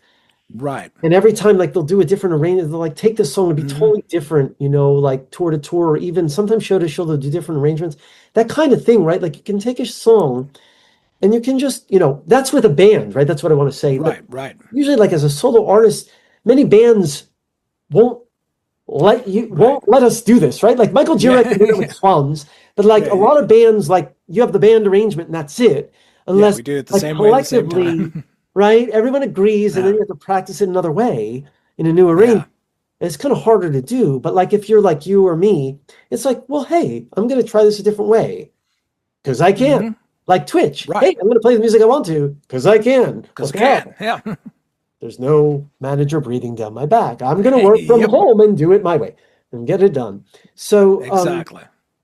That kind of thing, like you take older material that you weren't maybe happy with, or maybe you were happy with, but still you feel it's potential. I can't tell you how many times I've taken songs of my own, and I'm sure you know these songs, like Black Nail or The Dial is in the Bathroom, these kind of songs, and there are others, there are many others, but like those are two you probably have heard at least, and I think you've heard This Dark Shroud. I've done it in This Dark Shroud, of each, right? Yeah, and I've done it as Marc Lowe, and I've done different ways. And some songs I've done like you did with the key, like an acoustic version or a guitar version, but then I've also done like a synth or a keyboard version with heavy beats or an ambient version. And that's what you do. And also reviving an old song. Bowie did this like once he tried to do it and his label shut him out. But you probably don't know this story particularly, but like he went back to his 60s material in the late 90s, early 2000. He's in his like after he's like 53 years old or something. Right. And he created an album called Toy, which was, maybe you do know, I'm not sure, but it was never released until after he died. Actually, it was released as a box set. He took his old 60s songs and he re-recorded them in new arrangements. They were like, 60s pop songs. And they weren't before he's famous, and they weren't, some of them weren't great songs, actually. Right. He like put them in new arrangements and bettered them. And he had two new songs when ended up being on Heathen. He rearranged them because he wanted to save those songs. But the label was like, we're not going to release an album. What the hell is this? 60s material that were flops to begin with, etc. And he couldn't release it. He was doing BowieNet at that time. If you remember BowieNet. Yeah, I do. Yeah. We only have 2 minutes left, but like after the break, if you have more time, if we're going to talk about the 90s. Yeah, we need to have at least one more run. That'd be cool. Let's do one more. I kind of like because it helps break into sections. Less than 2 minutes. Let me just finish the comment, and then we'll come back and I'll let you talk more. Right. BowieNet, he was sharing clips of re-recording his old songs for Toy, and then the label dropped it and it never came out. So people like me were like, "Oh, I can't wait to hear it," and then it never happened until after. Rest in peace, and the label finally released it. But, up there with Two Contamination. Oh my God! And the unreleased Leon sessions, which were from outside. Yeah, Contamination never happened. Right? Yeah, you remember me talking about that like endlessly. I was talking about Two Contamination lived together. So excited about it. When is he going to release when is he going to record the damn thing? Release the damn thing? Yeah. He's like, I'm going to work with Trent Reznor. I'm going to work with Tricky. But let's not talk about David Bowie the whole time. We have 1 minute left. Before the next section begins. Right. So you're reviving older songs. You want to say anything else about that, and then we'll continue? Yeah. One of them actually is a song that I originally wrote back when I was doing traditional folk. It's a song called "The Craftsman," and I originally wrote it as an acoustic song. And then later, when I was doing a synth pop project, I turned it into kind of a more trip-hoppy synth-pop song. And then it kind of languished. I haven't really done anything with it. But I was asked to do an acoustic show last year, and I thought, I'll bring the song back out. Yeah. And when I was doing that, that was part of the idea of like, maybe I should do an acoustic album. Wait, no, maybe I should just do a new arrangement of this song and bring it into the style of music I'm doing now. Awesome. So we'll see where that goes. That's awesome. Let's stop there because the time. Yeah. And then let's Right. continue. Yeah. So for the new one, I've got a couple songs that I have demos ready for. I've got a couple more that I need to do new arrangements for. I've got a show that'll be a pretty big show in September. So after that, I'm hoping to buckle down, really get some work done, maybe be ready by the end of the year for a release early next year. Yeah. Cool. And how frequently do you perform live, and where do you perform? I know you perform in Pittsburgh, like locally, but like do you performing outside of Pittsburgh, or like you're sometimes doing festivals and other things or online things? Maybe talk a bit about your live stuff. Yeah. Talk about Yeah, I that. haven't obviously with the pandemic and with my Yeah. partner's health, I'm not going on tour these days. Yeah. And not really playing much outside of the city. Mhm. But I'm doing 6 or 7 shows a year. I just did a couple playing a couple local venues. One place I play is a record shop called the Government Center. I've played some great shows there and Cool. spend all the money that I get from whatever merch I sell. I take the money and spend it on records because that's what you do. Sounds like fun. Yeah, this next one's going to be opening up for the industrial band Stoneburner. It's Stephen Archer from Ego Likeness. Cool. It's his solo project, and I played with them before. They're pretty aggressive, pretty big sounding. So Gotcha, so it'll yeah. be a good fit. Yeah. Cool. Let me ask you this. This is like, because just talking about the Pittsburgh local scene, here I am in Tokyo, and why this is one of these connection things. First, let me ask, and then I'll ask, and then I'll tell you why I'm asking, Yeah. how I know about this. Do you know of a project? I think it's 2 people, one female vocalist and a guy, Canary, Canary. No, I don't. Canary. You don't? Okay. Yeah. Because the reason I ask is because John Majori, who I interviewed before, he does this Bowie blog. I've never met him in person. He's in New York. He does this Bowie Cover of the Week thing every week. And last night, nighttime, he posted this Canary, right? And they did Fantastic Voyage from Loughrey, and I listened to it. It's pretty cool, you know? It was kind of electronic with a female vocals. And then he's like, Canary, it's like these 2 people from Pittsburgh. Oh, awesome. And so I was like, maybe Josh would know them, you know? 'Cause That's great. Yeah, I wonder if I do. you might kind of, yeah. So anyway, maybe after we talk, I can send you like what he wrote. He mentioned the names. I didn't write it down to share now. But anyway, so that was just one thing. Okay, cool. Yeah, I've been doing less and less live shows since the pandemic as well. And it's not, I don't have a partner. There's nothing like this. It's just like for various reasons. But it just, since the pandemic, things change with that. And this, again, like you and I, again, similarly, and I think this is something, put in quotes, thanks to COVID, like learn to kind of do music live without an audience, right? Right. Like, right.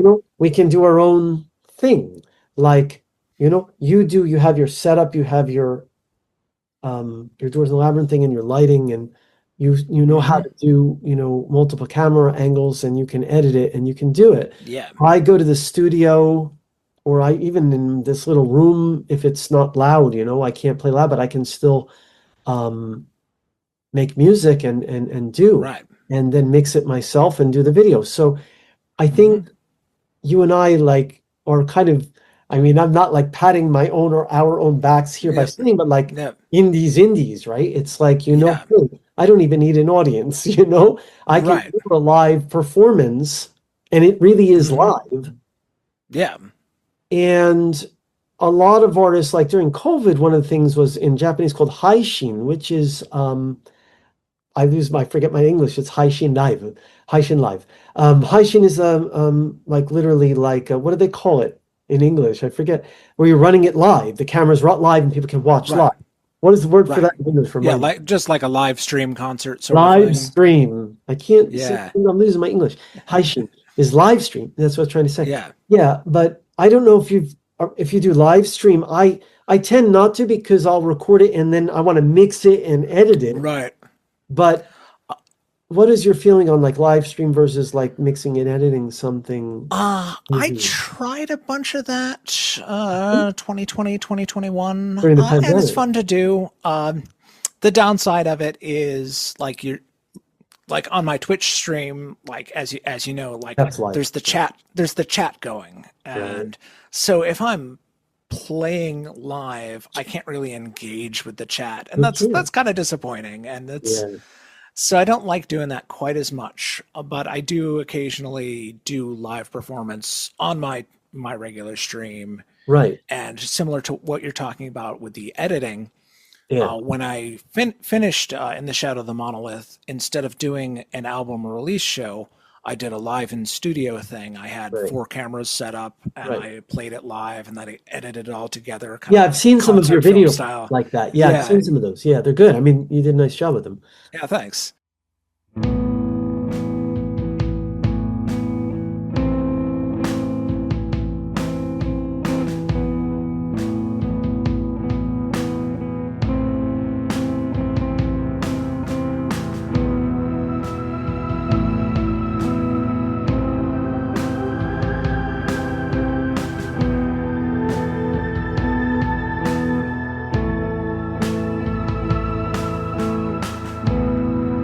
I promise you forever.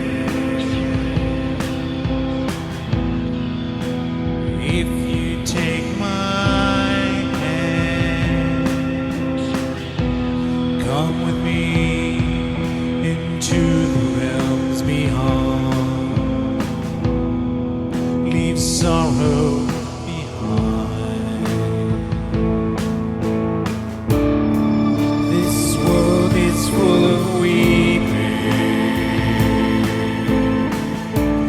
but the universe is vast.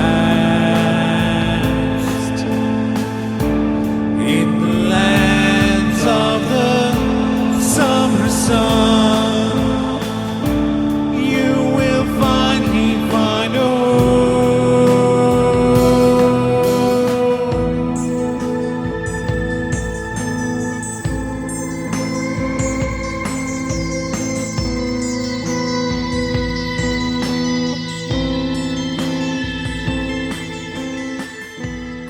Yeah, and that's the same sort of thing like what you're saying. I was playing without an audience. It was experimenting with video editing, trying to learn some things. Right. Right. And you can and the cool thing about that is like the whole editing process itself is part of the finished product, like a studio album. It is live when you're performing it and you're literally performing it live, right? But then it's like, but I mean any professional video of a live video too, there's a lot of editing goes in. They do the sound and they do the effects or something. So like, people think, but it's live. It's a live video. But whether there's an audience or not, and whether or not like someone else is filming it for you, I think like again as indies, right? It's kind of fun to do it as its own product, like to do the editing, to do the sound, to do maybe some visual things with it. You don't necessarily have to put special effects on the visuals or anything, but like you can kind of play around, right? Yeah. It's fun. Yeah, and it is fun. It's a different vibe. Yeah. Performing live totally to a camera versus performing live to an audience, but sometimes an audience is 50 people, sometimes the audience is 2 people. Like my last show was 3 people, and it was like 2 of them worked there. So that was my last show too. Like, okay, well, like I don't feel quite 3 as bad. people who weren't playing came. Yeah. I thought it was because Tokyo, but if you're having that experience, it's just everywhere, huh? It happens sometimes. Yeah. I'll tell you, one I did a couple weeks ago was with this dark jazz guy from Florida who booked his own little tour and asked me to play a show with him in Pittsburgh. Awesome. Yeah. No locals came. Like some people who were going to the bar came to the bar. But they didn't care about some guy saw this tour listed. He lives in Seattle. Flew from Seattle to Pittsburgh just to go to this weird little show in a tiny little bar. Right. And See that performer. yeah, so the local people didn't go, but people from Seattle came out to see us. It was crazy. Crazy, man. But it kind of makes sense, but it's kind of like, like Yeah, like how did that happen? it's, well, you know what it is? It's like the locals don't know what they're missing or what they have, right? It's like, you know what I mean? Like if something is like, you know, special, right? Like, so, oh, I've got to go to Pittsburgh to see this from Seattle, right? It's a special thing. Yeah. But then the local people are like, oh, Josh is playing, like he plays all the time, or like, Yeah. you know, like, Yeah. oh, Marc is playing from Tokyo, like, oh, whatever, I've got better things to do. I got to wash my hair tonight. Yeah. But then, like, the guy from Seattle's like, oh, I got to go and see this, right? And you're Yeah, going, gotta why see is this thing. somebody This is from gonna be Seattle great. coming when nobody, like my next door neighbor Yeah. like, was too busy because, you know, whatever. They had to go and get a Yep. hamburger with their buddy or something. I don't know. But yeah, That's how it goes sometimes, though. funny, isn't it? Yeah. Yeah. Oh, man. That's part of being a musician too. It's that, right? I Yep. mean, it's like you do a show and it's in Japanese, we say ich kabachka. It's hit or miss. You don't Yeah. know. Sometimes you Yep, think no one's going to absolutely. come and it's like all these people come. Sometimes you think people are going to come and nobody comes. It's like Yep. you're playing to the bartender, right? Yep. The trick or you're is playing just to the camera for yourself. And then Yeah. you put it on YouTube and you get 100 hits and you're like, oh, people watch Yep. it on YouTube. yeah. The trick is just put your all into it, no matter how many people are there. Doesn't matter. Doesn't matter. And again, that's the attitude that brings it home, because in the end, it's like, who are we doing this for? Yeah. We're the selfish ones. We're the, you know, right? Control. It's a Absolutely. control freak, right? Yeah. Well, if Yeah. you're doing your own thing, you know, that's called, you know, perfectionism, but it's not like, right? Yeah. It's not like, it's not an ego thing. It's just, you want it to be, Yeah. you want it to be a certain way. And we're getting back to working with a band versus working alone. That's the thing that's tricky, right? Because you're dealing with people and different ways of seeing things and egos and all Right. that, right? So it's sometimes easier to work alone than to deal with that, right? Yeah. And the Yeah. metric I always use is, Yeah. if I was a fan, what would Yeah. I want? If I was a fan, if I came to see this band with two other people in the audience, I would want to see them giving it their all. So that's what I do. Yeah. If I'm making a weird reconstruction remix album, if I was a fan, would I want to hear that?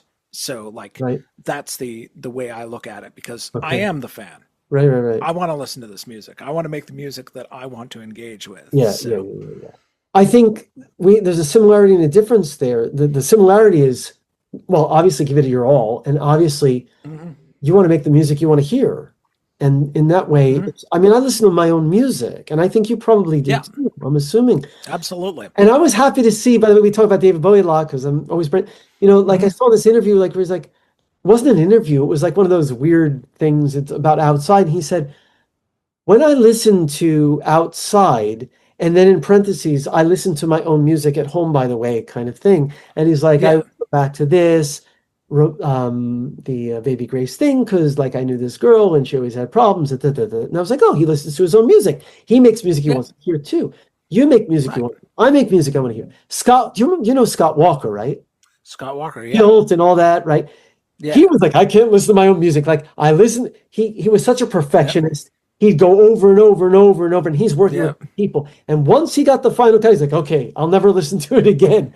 So Yep. we're, I think, on a different side of that, more like the Bowie side or the right. But what I want to say here is, yeah, totally. But one thing you said that may be slightly different, and this might make you a little bit more friendly or fan friendly than I am. You think like, if I were the fan, this is what I want to hear. I agree with you 100% on giving it your all and making music you want to hear yourself. I think, and maybe I am the selfish one here, in the sense that I'm not thinking about it. Yeah. I'm thinking, though, I give it my all. Right. And it's what you said, whether there's one person or 100 people, I'm making this music, and it's going to be Right. it's going to be good because I'm doing it. I kind of like, I think for many, many years, I did think that way. And it was like, what do people want, or how can I make it good for the audience? I think actually once I dropped that, I became a better musician and performer. Yeah. In a way, because like I'm not thinking about the audience, which doesn't mean I don't care about the audience.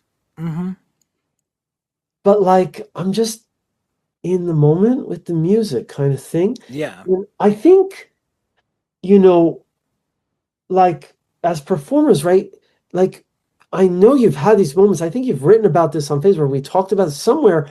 I've heard you say this before, I think, or like that thing, right, where you're so in the moment that like everything kind of disappears and you're just in it with the music. Right. And it's like you said something about, and this I'm going to ask you about Crunch Fest.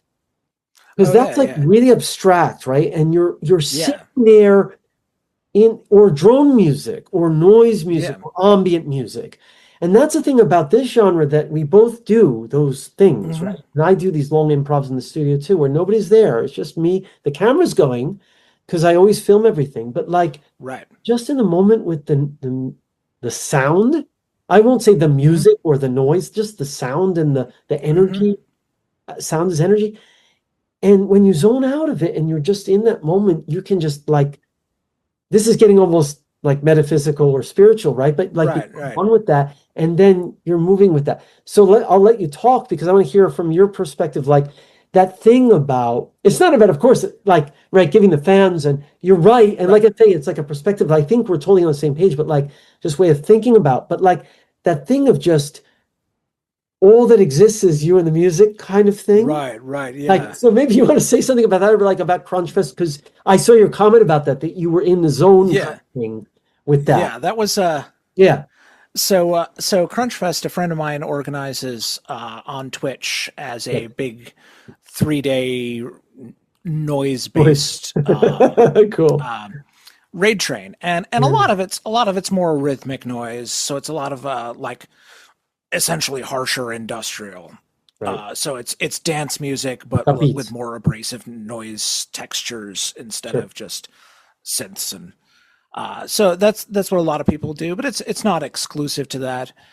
I'm coming from back in the 90s, from the far extreme, some of the Japanese noise, stuff like that. Some of the American noise. Big fan of like Turk Knife's Pope and the whole Zen Flesh stuff and all of this weird stuff that anybody watching this video is going to have no idea what I'm talking about. Unless they're from Tokyo, and then they will, because Tokyo has a huge noise scene, by the way. That's the one thing that Tokyo has.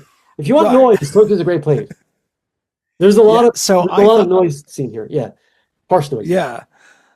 So I did in the last Crunch Fest, I did a DJ set of a lot of that kind of noise, but integrating it in with some hardware stuff where I would send the noise as the sound source, the DJ music sending as the sound source for the noise that I was creating live. Right. And that was a lot of fun. And cool.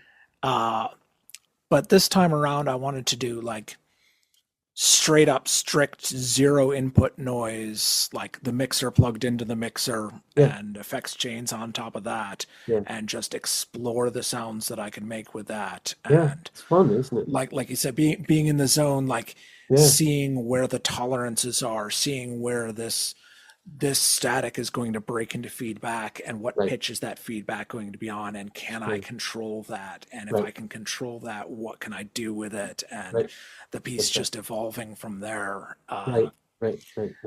And it was a lot of fun, and doing it on Twitch, doing it 100% live. There were people in the chat chatting about it. I couldn't really interact with them because I was really busy, but tweak, and you're like with the tweak.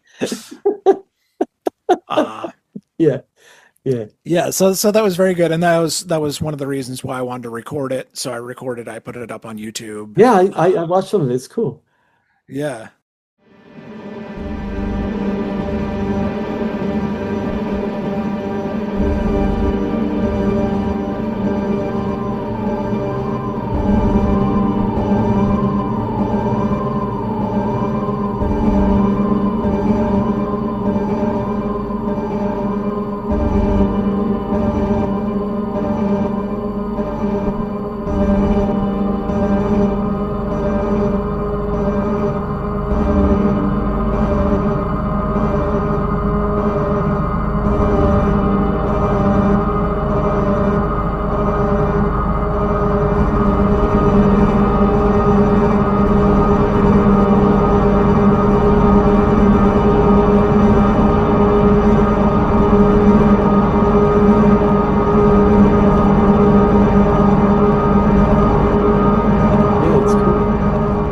No, but I mean that's the thing though, right? Because like with that kind of like harsh noise or something like, I mean it depends. Like I'll be honest, I mean I have never had a huge tolerance for like listening to harsh noise for long clips of time. I can listen to it for short clips of time. One thing, and this is just me again, like I use noise, right? And you know this in my music. Yeah. And I do some rather, I mean, there are some rather harsh, noisy things I've done, but like they never go past 3, 4, 5 minutes max, maybe if they're harsh noise, like for that length of time. I always, you know, if I take it to that extreme, I'll always like bring it back down to like something quiet or do something else and then go back. And that's the way I am as a listener. Like we talk about like Nine Inch Nails. In the 90s, one thing I always liked about Nine Inch Nails, of course, they were kind of on the pop end of industrial. Right. But like he would get like something would get really noisy and it would go, and then it would get really quiet.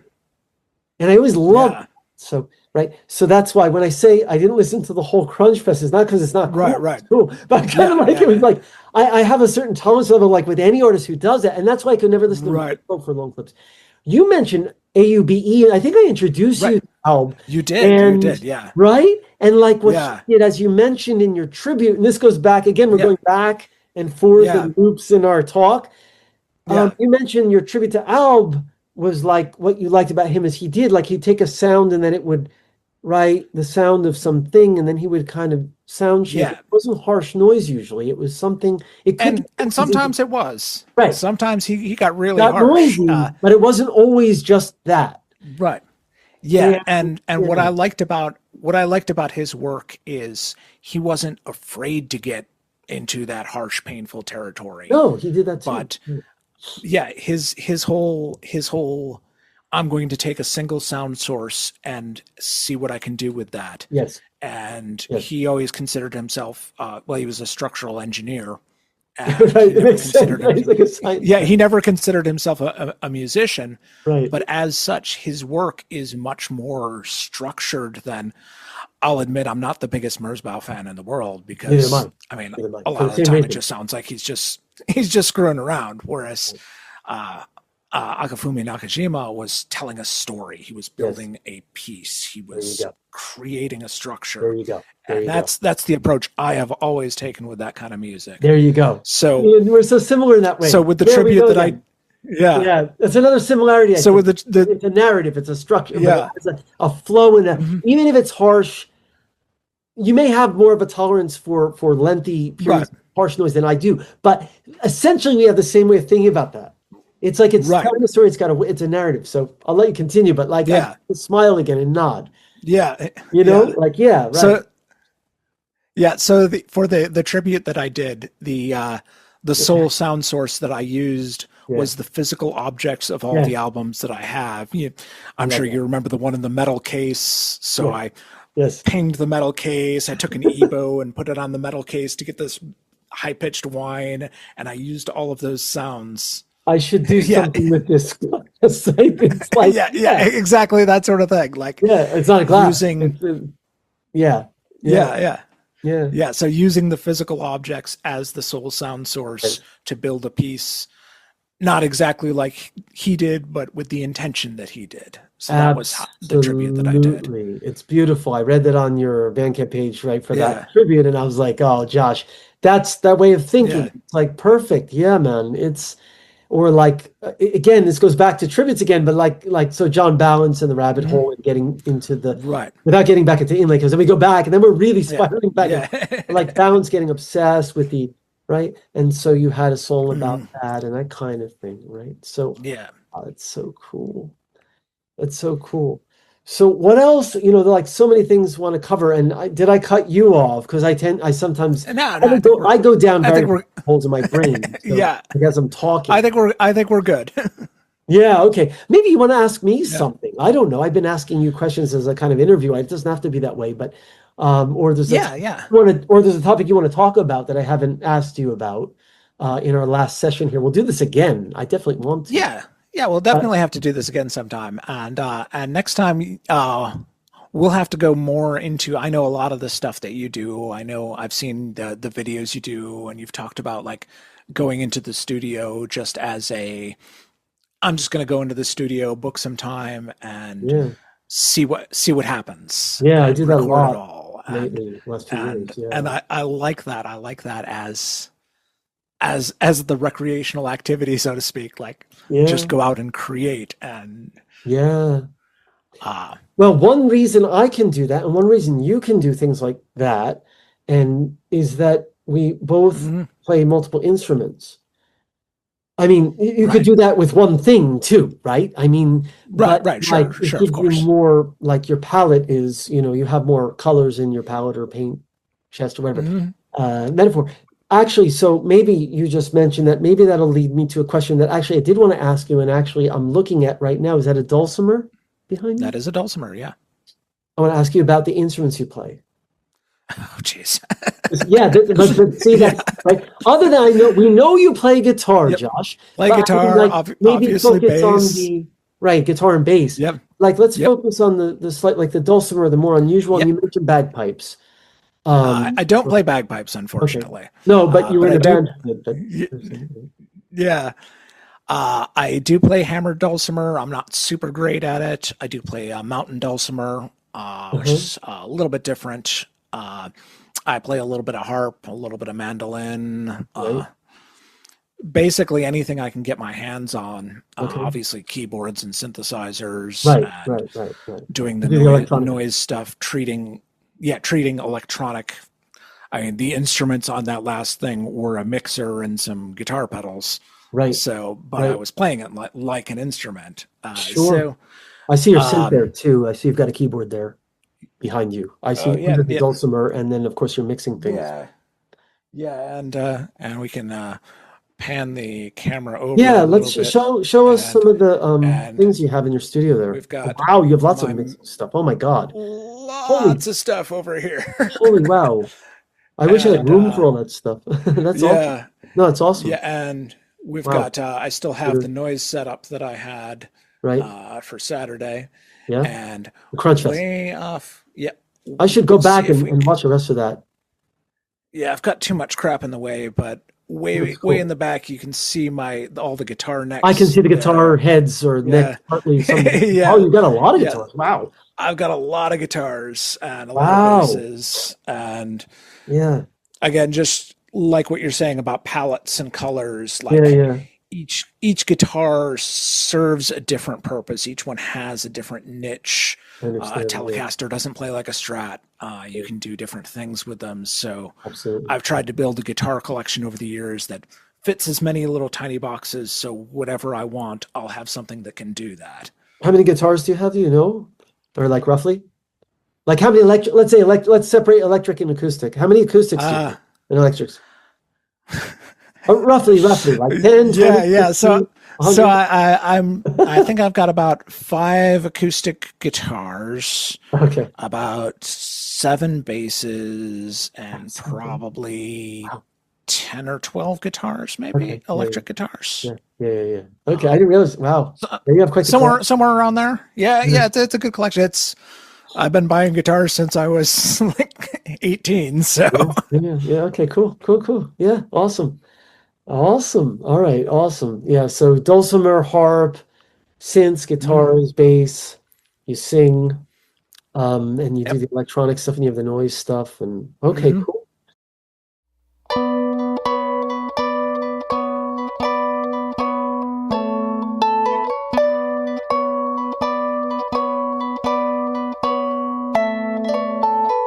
My love is like a rose, roses always fade. My love's a tapestry, story in brocade. My love is like a book, but blank on every page. My love is mystery, and secrets never rage. The breath of winter's night on a summer's day. My love will haunt these halls, never go away.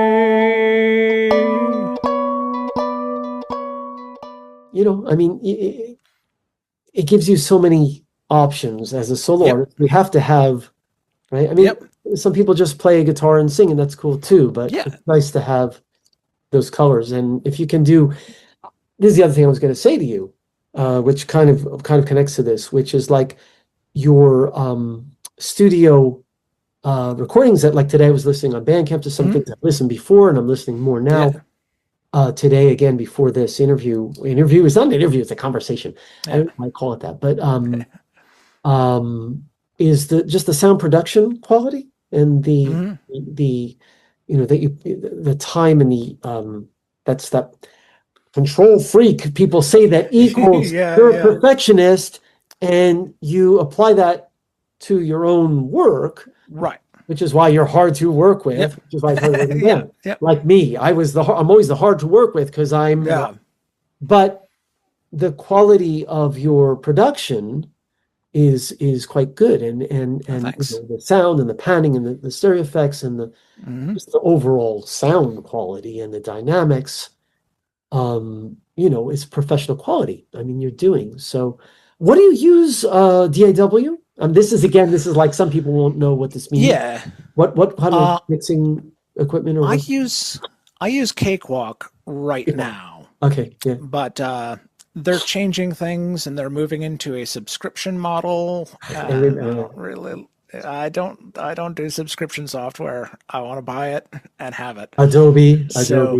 Yeah. Yep. Exactly. Pay us again.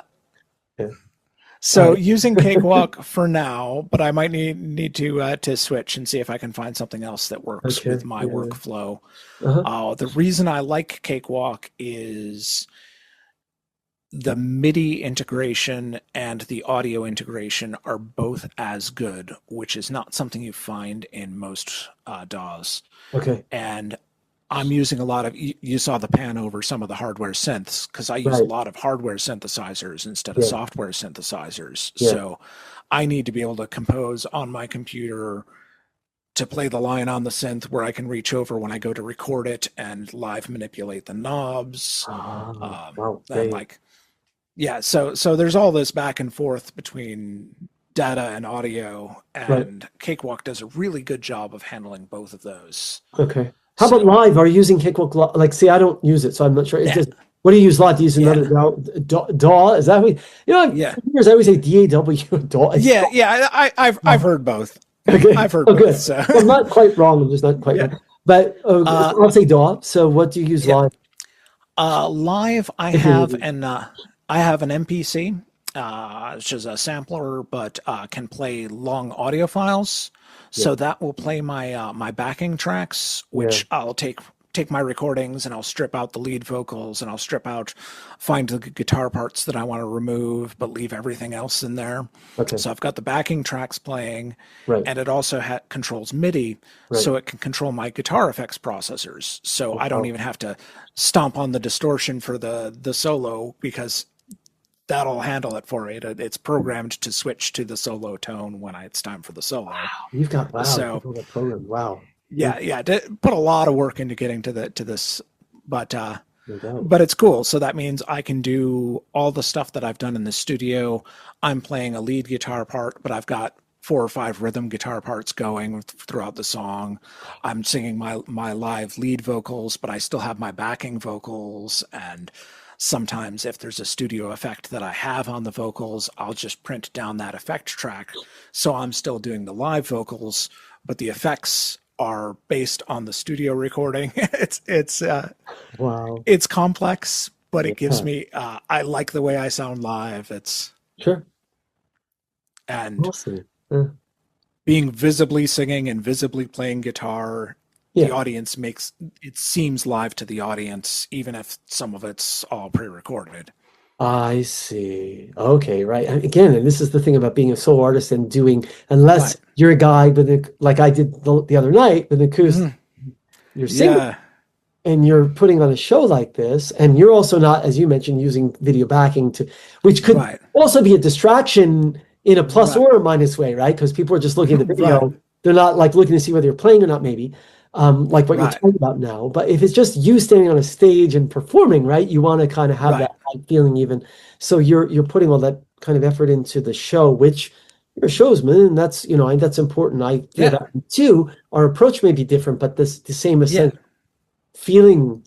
And that's the part you said about what would the fans want. In that sense, maybe I am like you in that sense, because I do think of it in that sense, right? Like, you know, what's going to look good or what's going to be cool, you know, and like, what's it going to look like if you went to a show and it looked like this? Would you like it? Right. If you went to a show and is the intent of you as an artist is what you're trying to say, is that being communicated to the audience? No, that's absolutely important. And that's a tough thing. No, you're absolutely that part, and I mean, you're absolutely right. And of course, it's like, you know, and you don't want to look like an amateur, right? Because, and that again, and I think it boils down to obviously others are coming to watch and see, but also, at least for me, and I think probably for you too, it's just like a personal thing too. It's like your own personal. That's the hard to work with thing, because you want it to be good, and like even if you want to do it right, even if it's just the bartender. You're doing it for yourself too, and maybe you're filming it and you're going to share it in some way, and so you do the best 100%. You said, right? So that's But you have a very complex.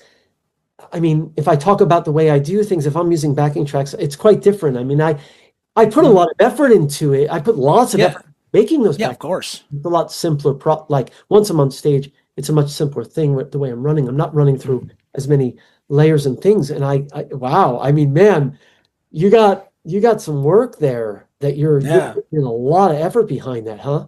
And it's cool. I mean, I'm sure it's a different effect, you know.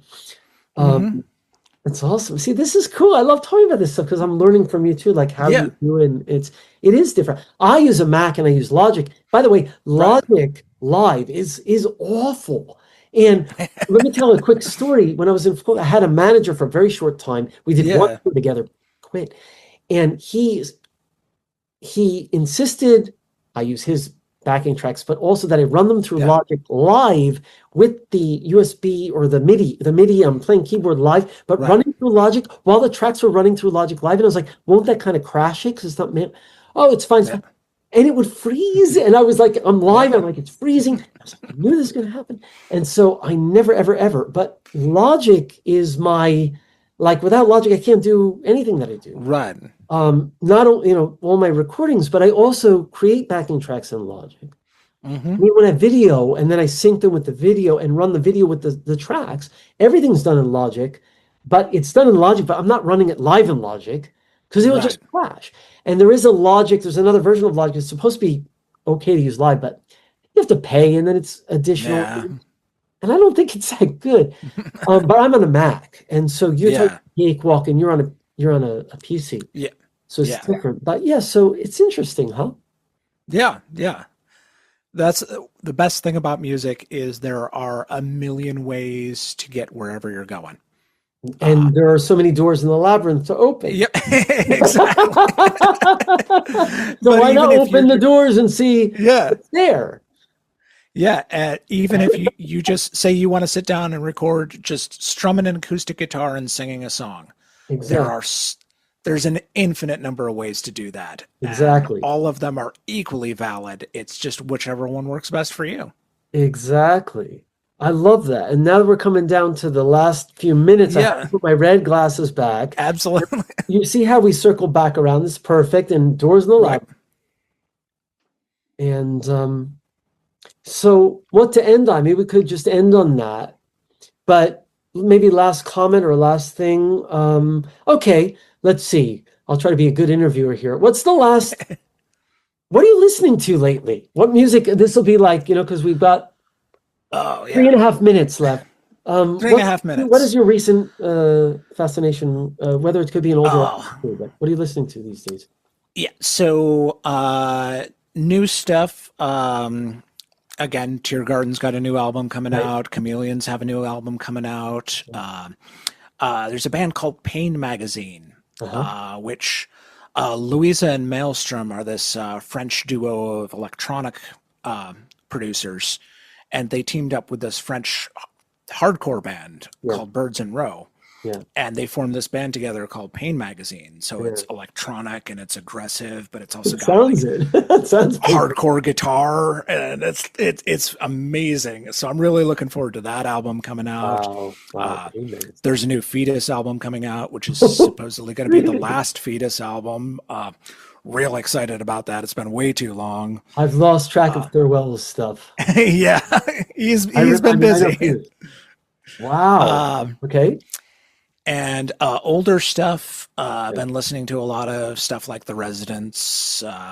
Listening to a lot of Peter Gabriel lately. Yeah. Found a friend recommended this band called Seacat Trance, who were a UK band in the 80s, and kind of a little world music meets post-punk, kind of if Tuxedo Moon were English, they might have been this band. So really great stuff, and I had never heard it before. A lot of newer bands. Really big fan of Empathy Test, who do kind of really soulful synth pop. There's a band called Alice. I absolutely love Alice. Yvette Young, who's a guitarist who was in the band Covet, which is instrumental Midwest emo math rock kind of stuff, which I usually don't like. Wow. So like a lot of those instrumental tapping guitar kind of stuff, but she plays with so much more emotion than any of those bands that I really, really gravitate to her stuff. I should. What is that? I can go back and watch in the video because I do a lot of guitar tapping. Maybe I should listen. Yeah, I just do what I do, but I'd like to hear that. You said it's good. I'll send you some links. That'd be cool. Yeah, we'll keep in touch anyway. But yeah, absolutely. Yeah. So again, any and everything. I am all over the place. Yeah, you are, and you listen to so many obscure artists that I don't know. And I mean, I can learn a lot. Yeah. And genres, I don't even know the names of the genre. You're like, you know this, that. I'm like, okay. You know, okay, sure. Sounds. But Pain Magazine, I love that name. It's a great name. This Polish artist, we got less than 1 minute. I'll just quickly say there's this painting that he does, these different Polish artists I just discovered the other day. This painting of the kiss, and it's a man's face kissing. It's a razor, but it has a woman's face, and he's kissing, and it's a razor, and it's the kiss. Oh, nice. The magazine just brought that image to my mind. Yeah. Yeah, send me a link to that one. You'll love that. Gosh, you'll love this artist. I'm going to send him. So I guess we're coming to it's going to cut off, right? Like so I'll just end it. Thank you so much, Josh, for your Thank you. Thanks for having me.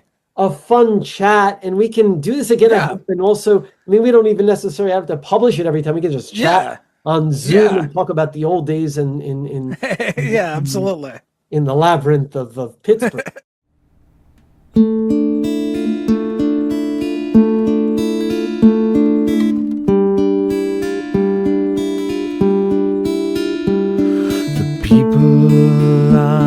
Graves slaughtered in his name, the tyrant's greed unfettered by shame. The blood never has time to dry upon his hands. Take the fallen tree